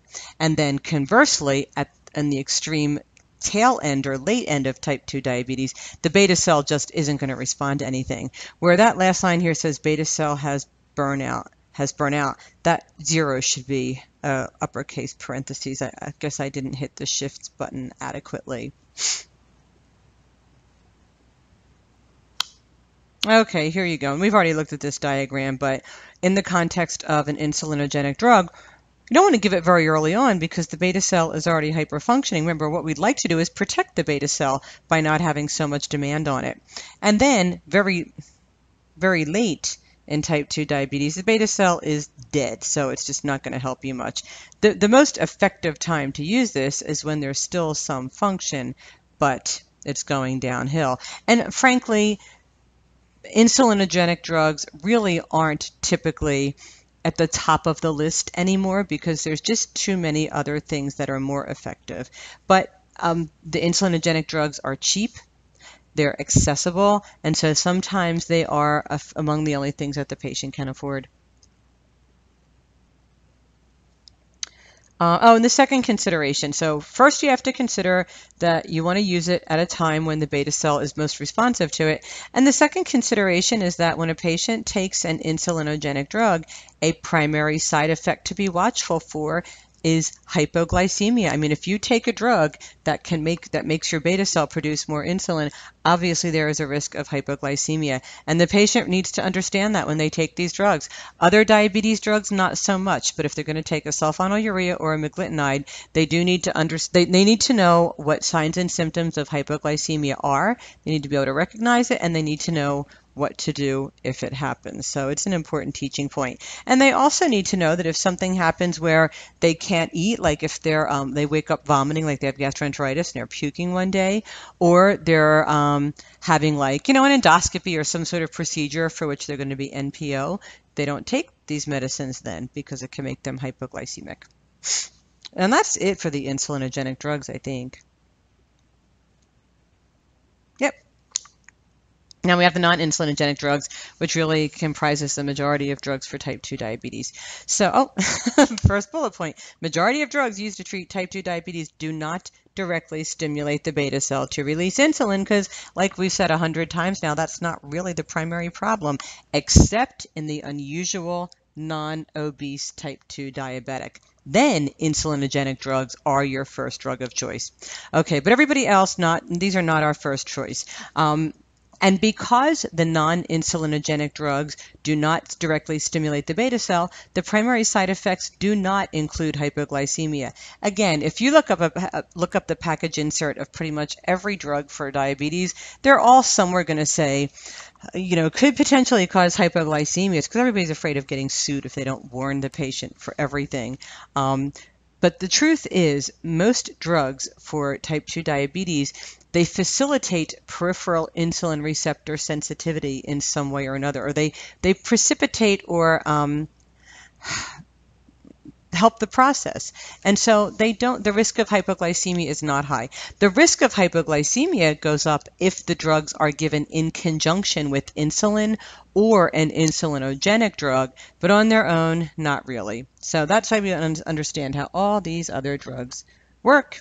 And that's how we can teach patients to use them properly, because honest to God, I'll tell you, if those of you that are mostly hospital nurses now, if you do make the switch to primary care when you finish school, you'll have a much greater appreciation for how one of the reasons people keep winding up back in the hospital is because they had really no idea what to do with their post-hospital regimens. They got discharged with a bunch of stuff and they didn't understand what anybody told them. If anybody really had the time to tell them anything, either they couldn't hear it or they didn't understand it, or they didn't read it, or they didn't feel good or whatever. But they will show up in your office as the primary care provider after the hospitalization with all their meds and all their instructions, and they'll tell you, I don't know, I haven't been taking this because I didn't know if I was supposed to, and whatever. Understanding stuff makes a huge difference in getting patients to be adherent. That's why now Medicare actually pays really well, honestly, which is unusual for Medicare, but they have a specific E&M code for the post-hospital visit, and they pay the most if the patient comes in. I think it's within the first 72 hours of discharge, and then there's another code if they come in within the first 7 days of discharge, and the whole point of the visit is to go over all of their hospital discharge stuff and make sure that they know what they're doing and doing it appropriately, because that is so critical to keeping them out of the hospital next week, All right, enough of that soapbox. So metformin. Got to talk about metformin first because metformin is the drug of choice for obese type 2 diabetes. It's like it is always your first go-to drug with rare exceptions. So let's see what your slide says. Basal hepatic glucose output is the primary determinant of elevated fasting blood sugar in type 2 diabetes. In other words, remember we said there are two ways that sugar gets into your blood. You either eat it or you make it. What this first bullet point is telling you is that basal hepatic glucose is the primary determinant of elevated blood sugar. Most of that sugar in that type 2 diabetic isn't from what the patient eats, it's from gluconeogenesis liberating sugar from the liver. So it's an important treatment target when you're trying to get sugar down. If we say, it's just common sense. The patient's sugar is high. If you want to get it down, the first question you should ask is, well, where is it coming from? The bullet point tells you most of it's coming from the liver. That means hepatic gluconeogenesis is a primary treatment target. So, coincidentally, metformin's primary mechanism of action is the suppression of hepatic glucose production. Metformin, we tend to think of metformin, somehow it got the reputation of sensitizing peripheral insulin receptors, and it does do that to some extent, but that's not its primary mechanism of action. Metformin's primary mechanism of action is suppressing gluconeogenesis from the liver. Metformin also reduces fasting plasma insulin and improves insulin sensitivity. So you make less of it because the sensitivity is improved. I mean, remembering back to everything we've discussed, patients with type 2 diabetes have insensitive peripheral receptors. So the beta cell compensates by making more insulin and making the patient hyperinsulinemic. This is the beginning of the road to beta cell burnout. Well, metformin does improve insulin receptor sensitivity so that consequently the beta cell doesn't have to produce as much insulin. So if you took a patient, even a pre-diabetic patient, like their sugar is still okay, but they're obese and you do a native insulin level and the insulin level is high, put them on metformin, and it won't make much difference in their sugar because they're not diabetic yet, but it will drop their insulin level. You're protecting the beta cell so that it doesn't burn out. Hope that makes sense. I mean, it's really, this is the information we use to pick the best drug choices, and this is why metformin is the drug of choice as the first drug of choice for patients with obese type 2 diabetes. It's because metformin is the best drug we have to reduce hepatic gluconeogenesis, and metformin also increases peripheral insulin sensitivity. So it's like a double whammy. It decreases what the liver puts out, and it improves the responsiveness of peripheral insulin receptors to insulin, so the beta cell doesn't have to make as much. So it's a drug that patients should be on right off the bat. And some people will put them on it really early, like some providers put people on metformin long before they become diabetic. They'll just put obese people on it because they think they're probably hyperinsulinemic. I don't do that. I think that's a little bit overboard, but plenty of people do. When you start working or you go into clinicals, you'll see plenty of people in your practice who will tell you they've never been diagnosed with diabetes. They don't have diabetes. When you do a hemoglobin A1C, it's like 5.8, 5.9, something like that, but they're on metformin. It's because they're obese and their primary care provider thought that the metformin would be protective to the beta cell, and it is. I mean, I don't know. Maybe that is the best way. I don't know. My default position is typically to avoid drugs unless it's clearly necessary, but that doesn't necessarily make it right. Anyways, this diagram also shows you about the impact of other medications. The sulfonylureas and the meglitinides we've already talked about. They just stimulate the beta cell. And the thiazolidinediones that we're going to talk about in a minute, notice that the thiazolidinediones are kind of paired up like they do the same thing as metformin according to this diagram. But there's a little bit of a difference here. Metformin is really big on reducing hepatic output and a little bit less dramatic, but still useful for peripheral insulin receptor sensitivity. Whereas the thiazolidinediones, they really don't have all that much impact on hepatic gluconeogenesis. They are much more targeted to sensitizing insulin receptors, and that's why they increase skeletal muscle uptake. And skeletal muscle is just the example here because skeletal muscle is where a lot of our fuel sources go because we burn it as fuel. And thiazolidinediones decrease fatty acids. I couldn't figure out what this diagram was trying to say, hence my hesitation. But what it looks like to me is in adipose, you have increased free fatty acids. I mean, free fatty acids are what adipose is made of, and thiazidinediones will decrease that. They decrease free fatty acids because they sensitize those peripheral receptors and allow the free fatty acids to be stored as adipose tissue.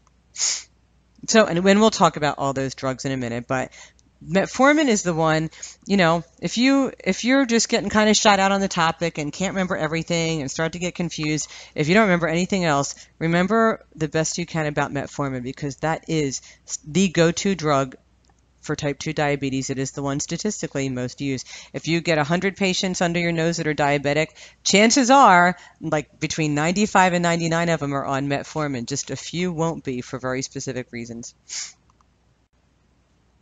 Okay, in case I hadn't mentioned it, this is the first drug of choice in patients with type 2 diabetes. The only reason, and I should say obese type 2 diabetes, the only reason a patient with this form of diabetes should not be on metformin is either the patient has decreased renal function or intolerance of the adverse effects. The primary safety and adverse effects are GI intolerance and lactic acidosis. So a couple things to think about on that. The GI intolerance can be extreme for some people.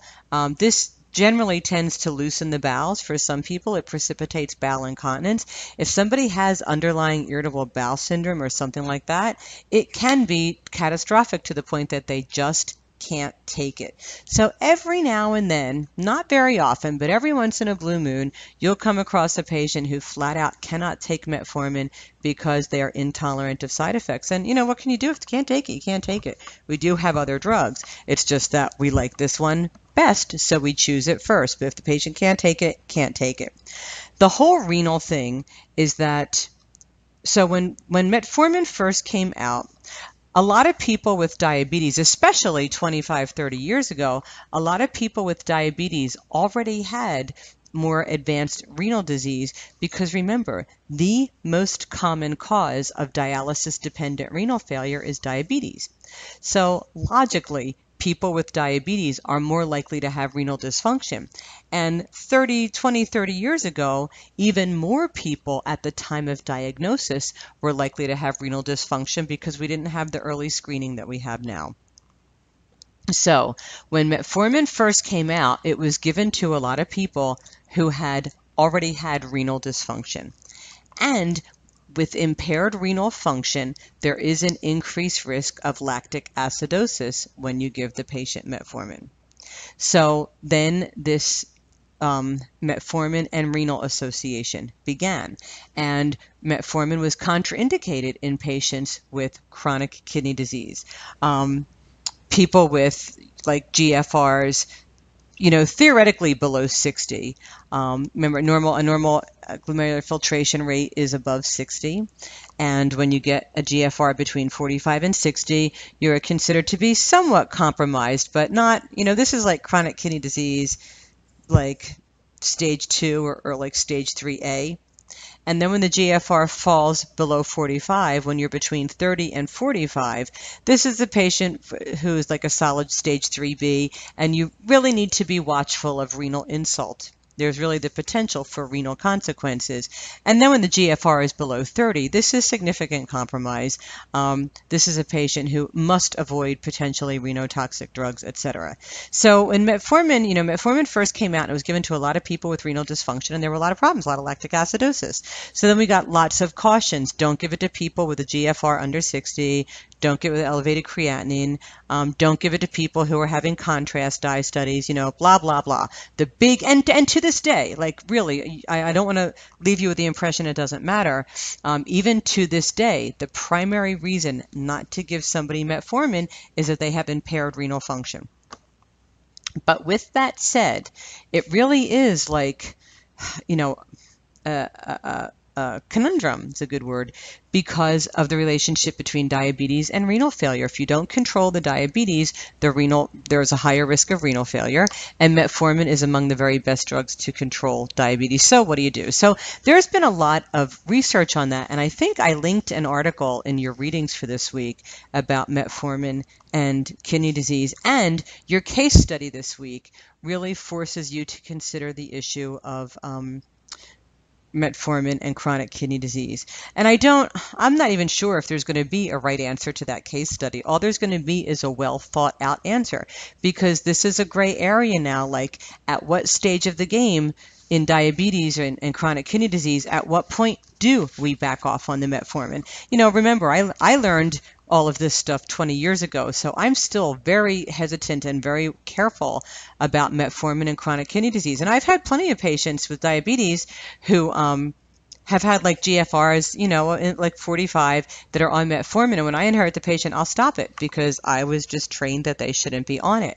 And sometime like in the last 6 or 7 months, I sent a patient off to renal because despite all, my best efforts, the renal function was still really falling. And the GFR was like, I don't know, 25 or some really crappy number. And the patient came back to me from nephrology with a recommendation to resume the metformin. And I was really uncomfortable with that, and, had a dialogue with the nephrologist about it. And his opinion was like, look, we just got to get this diabetes under control. And, the literature isn't quite as clear as it used to be about the dangers. And I said, yeah, but with a GFR of 25, it is clear. Like, everybody would tell you not to use metformin. And he's like, yeah, I know, but blah, blah, blah. So anyway, for your case study this week, I want you to think about that and have a well thought out rationale for why you pick the drug that you pick to manage the patient. You might not necessarily do what I would do, but if you have a good reason for it, you may very well be better off than I am, because one of the problems with being older is that it's hard to shake off the lessons you learned a long time ago, even when there's evidence under your nose that tells you differently. So I'm not trying to talk you into one direction or the other. I'm just pointing out that because metformin is such an important drug for type 2 diabetes, we really should consider the evidence and be judicious in not just when to use it, but when not to use it. So I presented to you a case study where you really have to give some thought to the drugs and the contraindications. And of course, metformin is going to be a central piece of it. All right, that's enough about metformin. Next one are the thiazolidinediones, the thiazolidinediones, I guess is the way you're supposed to say it. These drugs, I guess I didn't list them here by name. So there's only 2 now left on the market, Actos and Avandia. And rosiglitazone is Avandia and pioglitazone is Actos. And for that matter, I think rosiglitazone, I don't know if it's actually off the market or if just nobody prescribes it anymore. Certainly Actos is still out there. So these drugs are truly primarily insulin receptor sensitizers. Like I said, from that diagram we looked at a little while ago, yes, there is a little bit of suppression of hepatic gluconeogenesis, but proportionally, these drugs really sensitize insulin receptors. When this class of drug was first released, and it was like in the late-ish 90s, like 96 or 97, maybe the mid-90s. Anyways, the first drug in this class was called Resulin. And when Resulin first came out, I mean, overnight, everybody put their diabetics on it. Just millions of people started taking this drug overnight. And everybody thought it was really going to be the drug for type 2 diabetes because the primary problem is impaired insulin receptor sensitivity. Remember this picture we looked at before? And here we have 2 insulin receptors, but one of them is dysmorphic. There's a defect and it won't work. And the thiazolidinediones jack this up. They crank up these receptors so they work. And everybody thought, wow, this is going to be awesome. But what happened was everybody's liver started crapping out, and we were having liver failures and liver deaths and liver transplants. And before Resulin was pulled off the market, we actually had a black box warning that you had to do LFTs every other week in your patients on Resulin. And then eventually it was just pulled off the market. Actos and Avandia are second generation versions of that drug. And they're really not bad drugs. They just sort of are stuck with the legacy of how dangerous Resulin was. So they never caught on really, quite as big a deal as they could have, as they might have once upon a time. But their primary action is decreasing insulin resistance by improving insulin receptor sensitivity. And when you improve this this receptor sensitivity, you will facilitate intracellular movement of glucose, intracellular movement of amino acids, and intracellular storage of all three fuel sources. These are primarily useful when patients need additional help to improve insulin resistance. So maybe somebody's on metformin and it has improved things quite a lot, but they're still not at goal. But the patient is obese and you really believe that they have a like their C-peptide might be really high, so you know they're making a lot of insulin, but you just can't control their hemoglobin A1C on metformin. This would be a good time to add another drug that sensitizes those peripheral receptors. Or the patient that truly can't take metformin, either their renal disease is so advanced or they just cannot tolerate the side effects. Then the thiazidinediones like Actos would be a good idea. The second bullet point says safety concerns. So hepatic toxicity really is just a legacy from Resulin. I don't think that hepatotoxicity in Actos and Avandia is any higher than any other drug on the market, but we will always have a hepatic warning just because of the parent drug, the first generation drug in that group. Excuse me. Oh, you guys are keeping me up. Also, cardiac disease and failure. And because these drugs affect insulin receptors, they also affect some other receptors that can produce vasodilation and fluid retention. And so patients that already have a tendency to heart failure, or maybe already medicated to heart failure, or maybe they're just compensated, but this will be the thing that tips them over. So there are cardiac warnings. There's warnings about cardiac disease, coronary artery disease, congestive heart failure, and then also Actos. Gosh, I'm having spelling issues. I'm sorry. There should be an S on that. Actos has a link to bladder cancer, apparently. If you watch late night TV, you'll see some commercial, some lawyer commercial saying, hey, have you or a loved one gotten bladder cancer when you were taking Actos? Call 1-800, sue everybody. And then you can sue people for your bladder cancer. So I don't know. I really don't know all that well what the science is behind it. I know that Actos is still on the market. I know that because of all that, of all the publicity, I tend to be a little bit more cautious. We'll get like a urine cytology once a year to see if there's any abnormal cells. But Actos is still available, and it is a good choice in patients who really need to augment their insulin receptor sensitivity, and either metformin cannot be given or it's not doing the job. So those are insulin sensitizers. When you think insulin receptor sensitivity, metformin and thiazidinediones do that. Thiazidinediones more specifically, but metformin does do it too. Okay, next class of drugs to discuss are the incretin mimetics. Remember we talked about the incretin hormone GLP-1, and we said that it is released when the small intestine is distended by food ingestion. So let's see, incretin mimetics, yes, this is a newer diabetes drug target. So we do have a class of drugs that are called incretin mimetics. They are synthetic GLP-1. You're just giving the patient synthetic hormone. We do this all the time. We give things that will stimulate a hormone receptor and they act like the hormone. And that's what incretin mimetics are. So they stimulate or they produce all of the same results that natural GLP-1 would produce. Like any synthetic hormone, they're not as focused and they don't do it as well. So there's a higher side effect profile.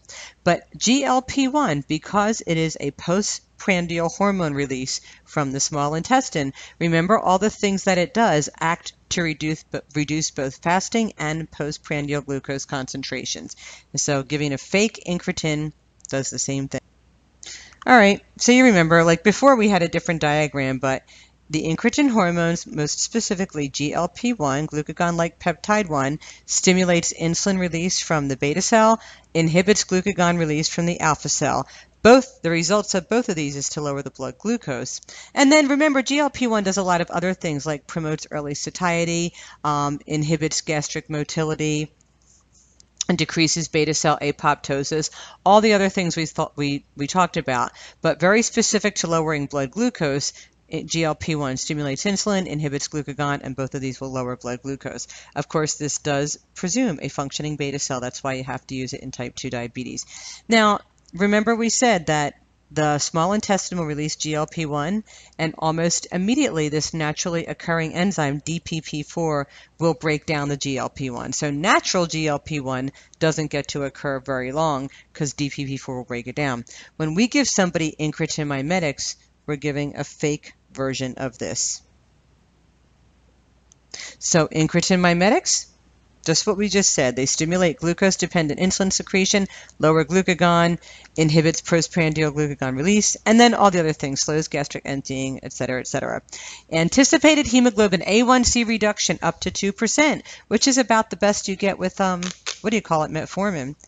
Notice there is a 40% dropout rate due to nausea because the incretins, like even naturally occurring GLP-1, it slows down gastric motility. You don't empty your gut as quickly. When it's the natural form of the hormone doing it, it does it just right, like just the right amount. You don't walk around feeling nauseous all the time. Whenever we give somebody the synthetic version of a hormone, it's always a little bit more exaggerated than the natural form. So when you give somebody a synthetic GLP-1, like an incretin mimetic, sometimes the effect on the gut is exaggerated and the gut slows down too much. This is like gastroparesis, and people do just walk around feeling nauseous all the time. 40% dropout rate due to nausea. By the same token, if they can handle it for a while, they'll probably lose weight because they won't eat as much because they feel nauseous all the time. Which is kind of a hard way to lose weight, but I don't know. All right, there's a couple of incretin mimetics. I mean, there's certainly more of them out there. These were among the first two. Victoza is more famous these days. Byetta was an older one. And the incretin mimetics and the next class of drug, the DPP-4 inhibitors we're going to talk about, a lot of people just put them together into one big class. I broke them down here for the sake of discussing their mechanism of action. But if you look up incretin mimetics, like on Google or something, you might get a whole big long list, and it probably includes both the incretin mimetics and the DPP-4 inhibitors. But anyway, these are just a couple. I don't really care if you memorize names. Once you know what class of drug you need, then you just look it up and see what's on the patient's formulary. Primary safety and adverse effect issues center around their action. And most of this drug's action is on the pancreas. Remember, if you stimulate the beta cell and you inhibit the, alpha cell, and you slow down apoptosis and cause beta cell proliferation, all those other things that we said, their primary effects are on the pancreas and then also of GI motility, right? Slowing down the gut. So the primary adverse effects are around the pancreas and the gut. So these drugs stimulate several regions of the pancreas, can lead to expression of endocrine malignancies, and should not be given when there is a history or risk for endocrine cancer. Primarily, you'll see this represented in people that have like a first-degree family history of, or a personal history of multiple endocrine neoplasias. There's a syndrome called MEN syndrome. There's like a few syndromes. There's like a MEN1, a MEN2, MEN2A, on and on, MEN3, multiple endocrine neoplasias, and these are a collection of endocrine malignancies. And incretin mimetics, because they stimulate multiple areas of the pancreas, they can promote the expression of like an occult malignancy that's cooking, so you don't want to give it to those patients. And, sometimes you don't know, and you give it to patients, and then they develop endocrine cancer, so that's why it's a potential adverse effect, and that's why we need to talk to patients about the risks. Also, here we go. Also, they can stimulate the pancreas and pancreatic inflammation. So if the patient is a drinker or has a history of chronic or acute pancreatitis, this can precipitate an episode. Maybe they don't have a history of pancreatitis, but now they're going to have one because they got put on an incretin mimetic. So it's a possibility. And then finally, they slow down GI motility and can produce gastroparesis. And if you have gastroparesis, you just run around feeling nauseous all the time. All right. The DPP-4 inhibitors, this is like their sister drug. Incretin mimetics and DPP-4 inhibitors kind of came out at the same time. So the DPP-4 is the naturally occurring enzyme that breaks down GLP-1, right? So there's a group of drugs that inhibit DPP-4 so that the patient's own DPP-4 can't break down the naturally occurring GLP-1. So the GLP-1, the natural endogenous GLP-1, hangs around a little bit longer. This is different from giving an incretin mimetic. An incretin mimetic is fake GLP-1. Excuse me. With DPP-4 inhibitors, you're not giving fake GLP-1. You're just blocking the process whereby the patient's endogenous GLP-1 is metabolized. So the result is enhanced actions of natural GLP-1. There you go. That's what I just said. The difference between the two is that GLP-1 is that an incretin mimetic is a synthetic GLP-1. It will work in a patient who is not producing his or her own GLP-1. But the downside is it's a synthetic form of the hormone, never as precise as the endogenous form, and there's a greater potential for side effects. DPP-4 inhibitors just enhance naturally produced GLP-1, which is nice because you don't have as much of a side effect profile, but the patient has to be capable of producing his or her own. And sometimes you just don't know. Safety and adverse effect issues are the same as for a GLP-1 agonist and incretin mimetics, so endocrine cancers, pancreatitis, and gastroparesis. And again, both of these drugs they're only going to work if the patient has functioning beta cells, because at the end, one of the biggest things they do is stimulate the beta cells to produce more, insulin. So people will say, like, is one better than the other? And I don't know, again, ask an endocrinologist, I guess, if you want the best answer. But for myself, I always think you're better off facilitating a natural process rather than trying to mimic it synthetically. So I will use a DPP-4 inhibitor preferentially to a GLP-1 agonist when I can. And when I say when I can, I mean if the patient's insurance will pay for it. Mostly because I just think you're better off trying to augment natural GLP-1 activity.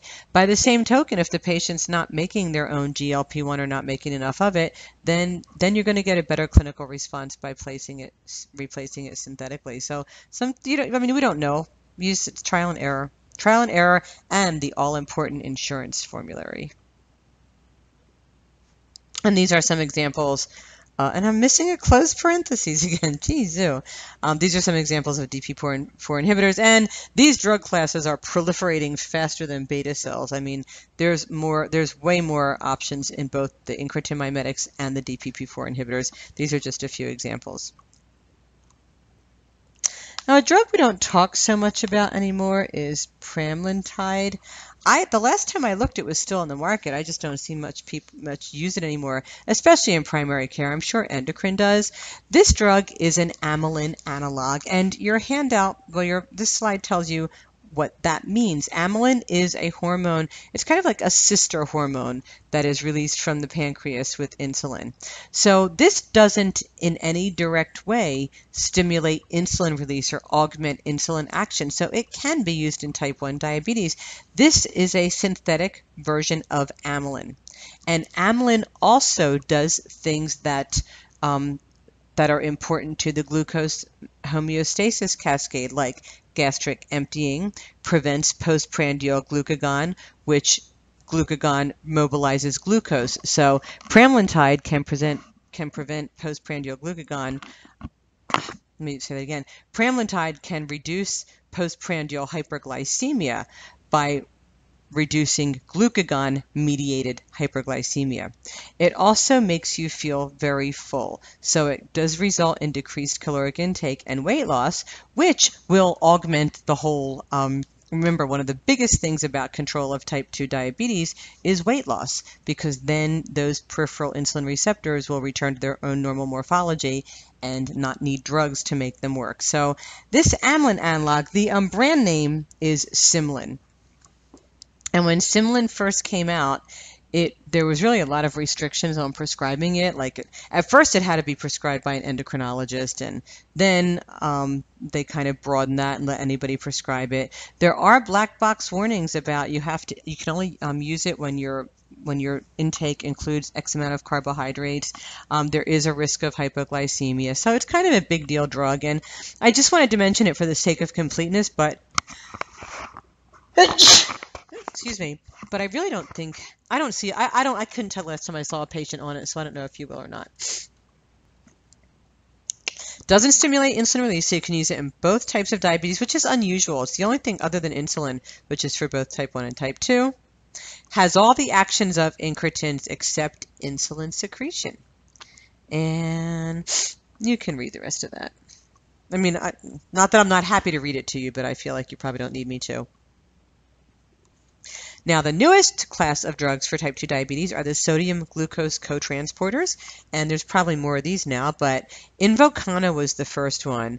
Farxiga and Jardiance are later versions, so they're probably a little safer, and they're definitely the ones that there's more commercials about. And these are sodium glucose cotransporters, so this is what they do. They facilitate renal excretion of sodium and sugar. Acts mostly on postprandial hyperglycemia. Primary adverse effects center on urinary symptoms and genital fungal infection. Because, like, there's a reason that, like, in normal physiology, there isn't glucose in urine. You know, like if you do a urine dipstick, you don't expect any glucose to be in the urine. If you do a urine dipstick and there's glucose in the urine, we tell the patient that they're spilling glucose and that that's a problem. They have diabetes. And one of the big reasons that we don't like glucose to be in urine is because glucose is very attractive to bacteria and fungus. And if you have a bunch of glucose, there's a higher risk for those things. So a drug that purposefully contributes to urinary excretion of glucose is just bound to have problems. And I don't know much about these drugs firsthand because I don't use them, mostly because they're new and they're expensive and none of my patients have any money to speak of. And even those that have insurance, there's usually insurance formulas are just such a challenge sometimes to deal with. Or maybe it's because I don't try very hard because I don't like to use new drugs. I like everybody else in the world to be the clinical trials. And after a drug is safe 10 years later, then I'll start prescribing it. But for whatever the reason, I don't have much experience with this stuff.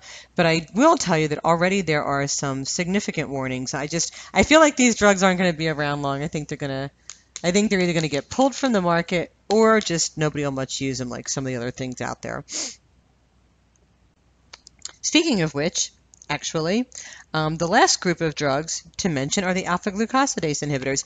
These are another class of drugs that just didn't get very famous because alpha-glucosidase inhibitors only impact ingested sugars. And remember when we were talking about metformin, we said the primary determinant of fasting glucose is hepatic gluconeogenesis.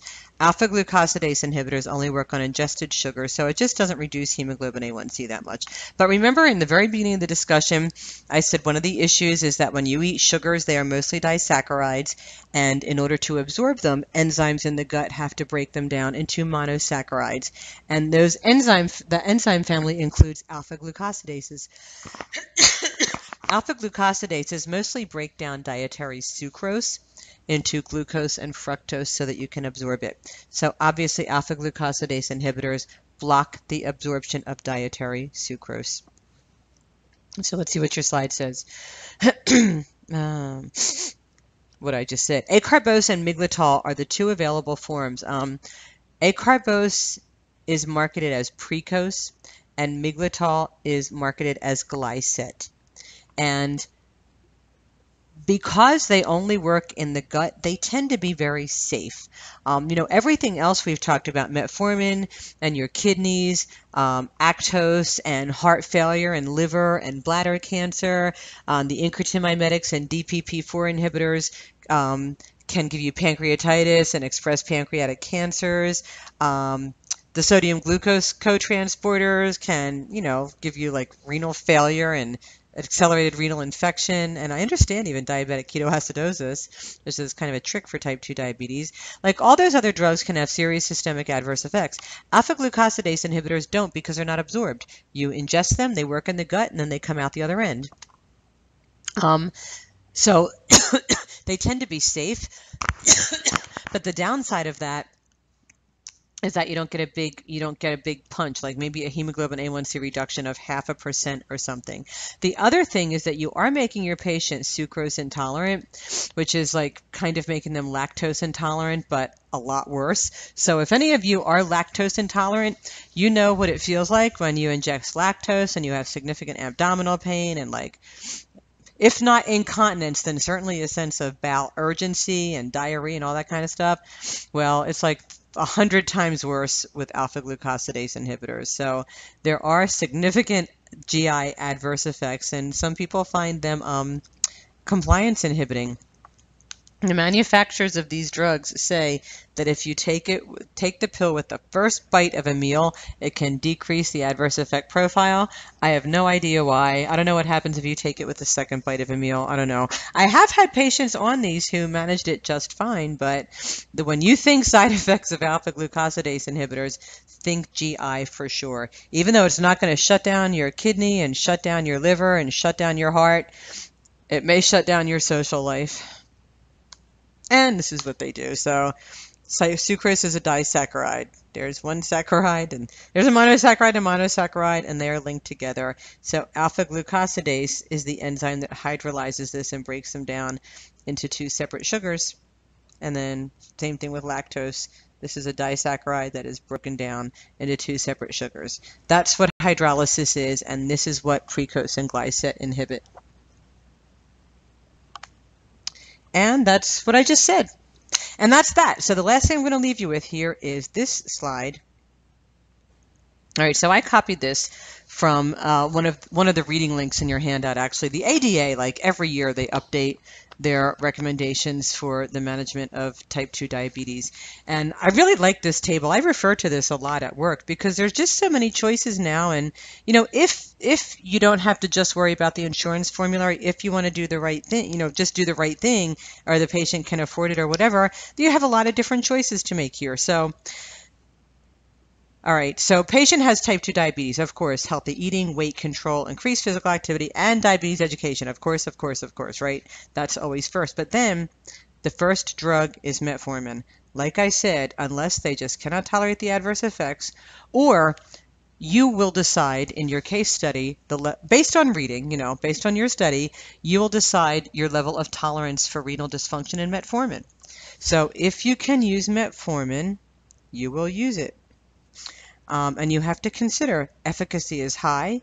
Hypoglycemia risk is like non-existent, really.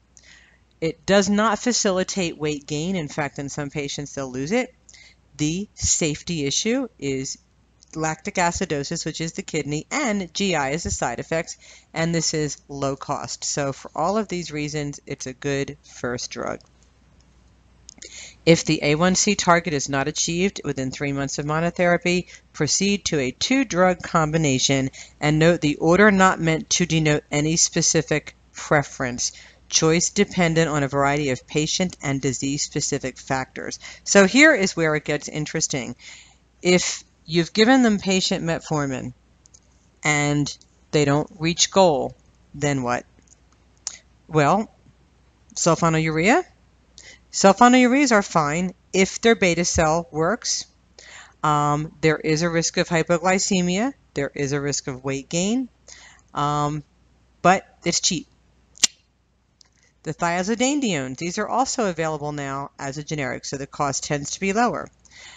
Efficacy high if you think that insulin resistance is the primary problem. It is not likely to make the patient hypoglycemic because it really facilitates storage of free fatty acids. There is a risk of weight gain. There is a potential side effect of all these things we talked about. So, like, you get it, right? I'm not going to read this to you. But these are all the various combinations, and these are the things to consider. So you have to consider the cost, the patient's comorbidities, the likelihood of compliance, whether or not what's the word I want? Like how willing they are to inject themselves. Like there's all kinds of stuff. And then if you put them on a combination and they still are not at target, then you have to consider your third option. So now your case study is about asking you to choose the first drug. And it gives you a patient with some comorbidities. And you really can make a case for metformin or not. So if you can't use metformin as a first drug, again, you could use any of these. I mean, if you can't use the metformin, anything listed here could be your initial monotherapy. Any one of these is indicated as initial monotherapy if it's the right match for the patient. So when you do your case study, if you decide on metformin as the first drug, that's fine. Just have a good, strong rationale for it. You may not be comfortable with metformin. I probably wouldn't be. Then you got to pick, and I shouldn't have said that because I really am not trying to drive you in one direction or the other. I just want you to rationalize it. If you have a good rationalization, that's perfect. I just want you to understand why you're using what you're using. If you don't use metformin, you got to pick one of these guys, but have a reason for it. Like, why would you go with this one first? Why would you go with this one? Or some people go right to insulin. Why would you do that? So anyways, that's all I'm going to say about that. This will be a good little reference for you in practice too, but it changes a little bit every year. So anyways, that's all. I know I've talked longer than I meant to, as usual. That's it. So you know where to find me if you have questions, and if not, I will talk with you next week. Our last lecture week. Lecture week 13, or I guess a week 14, but lecture 13.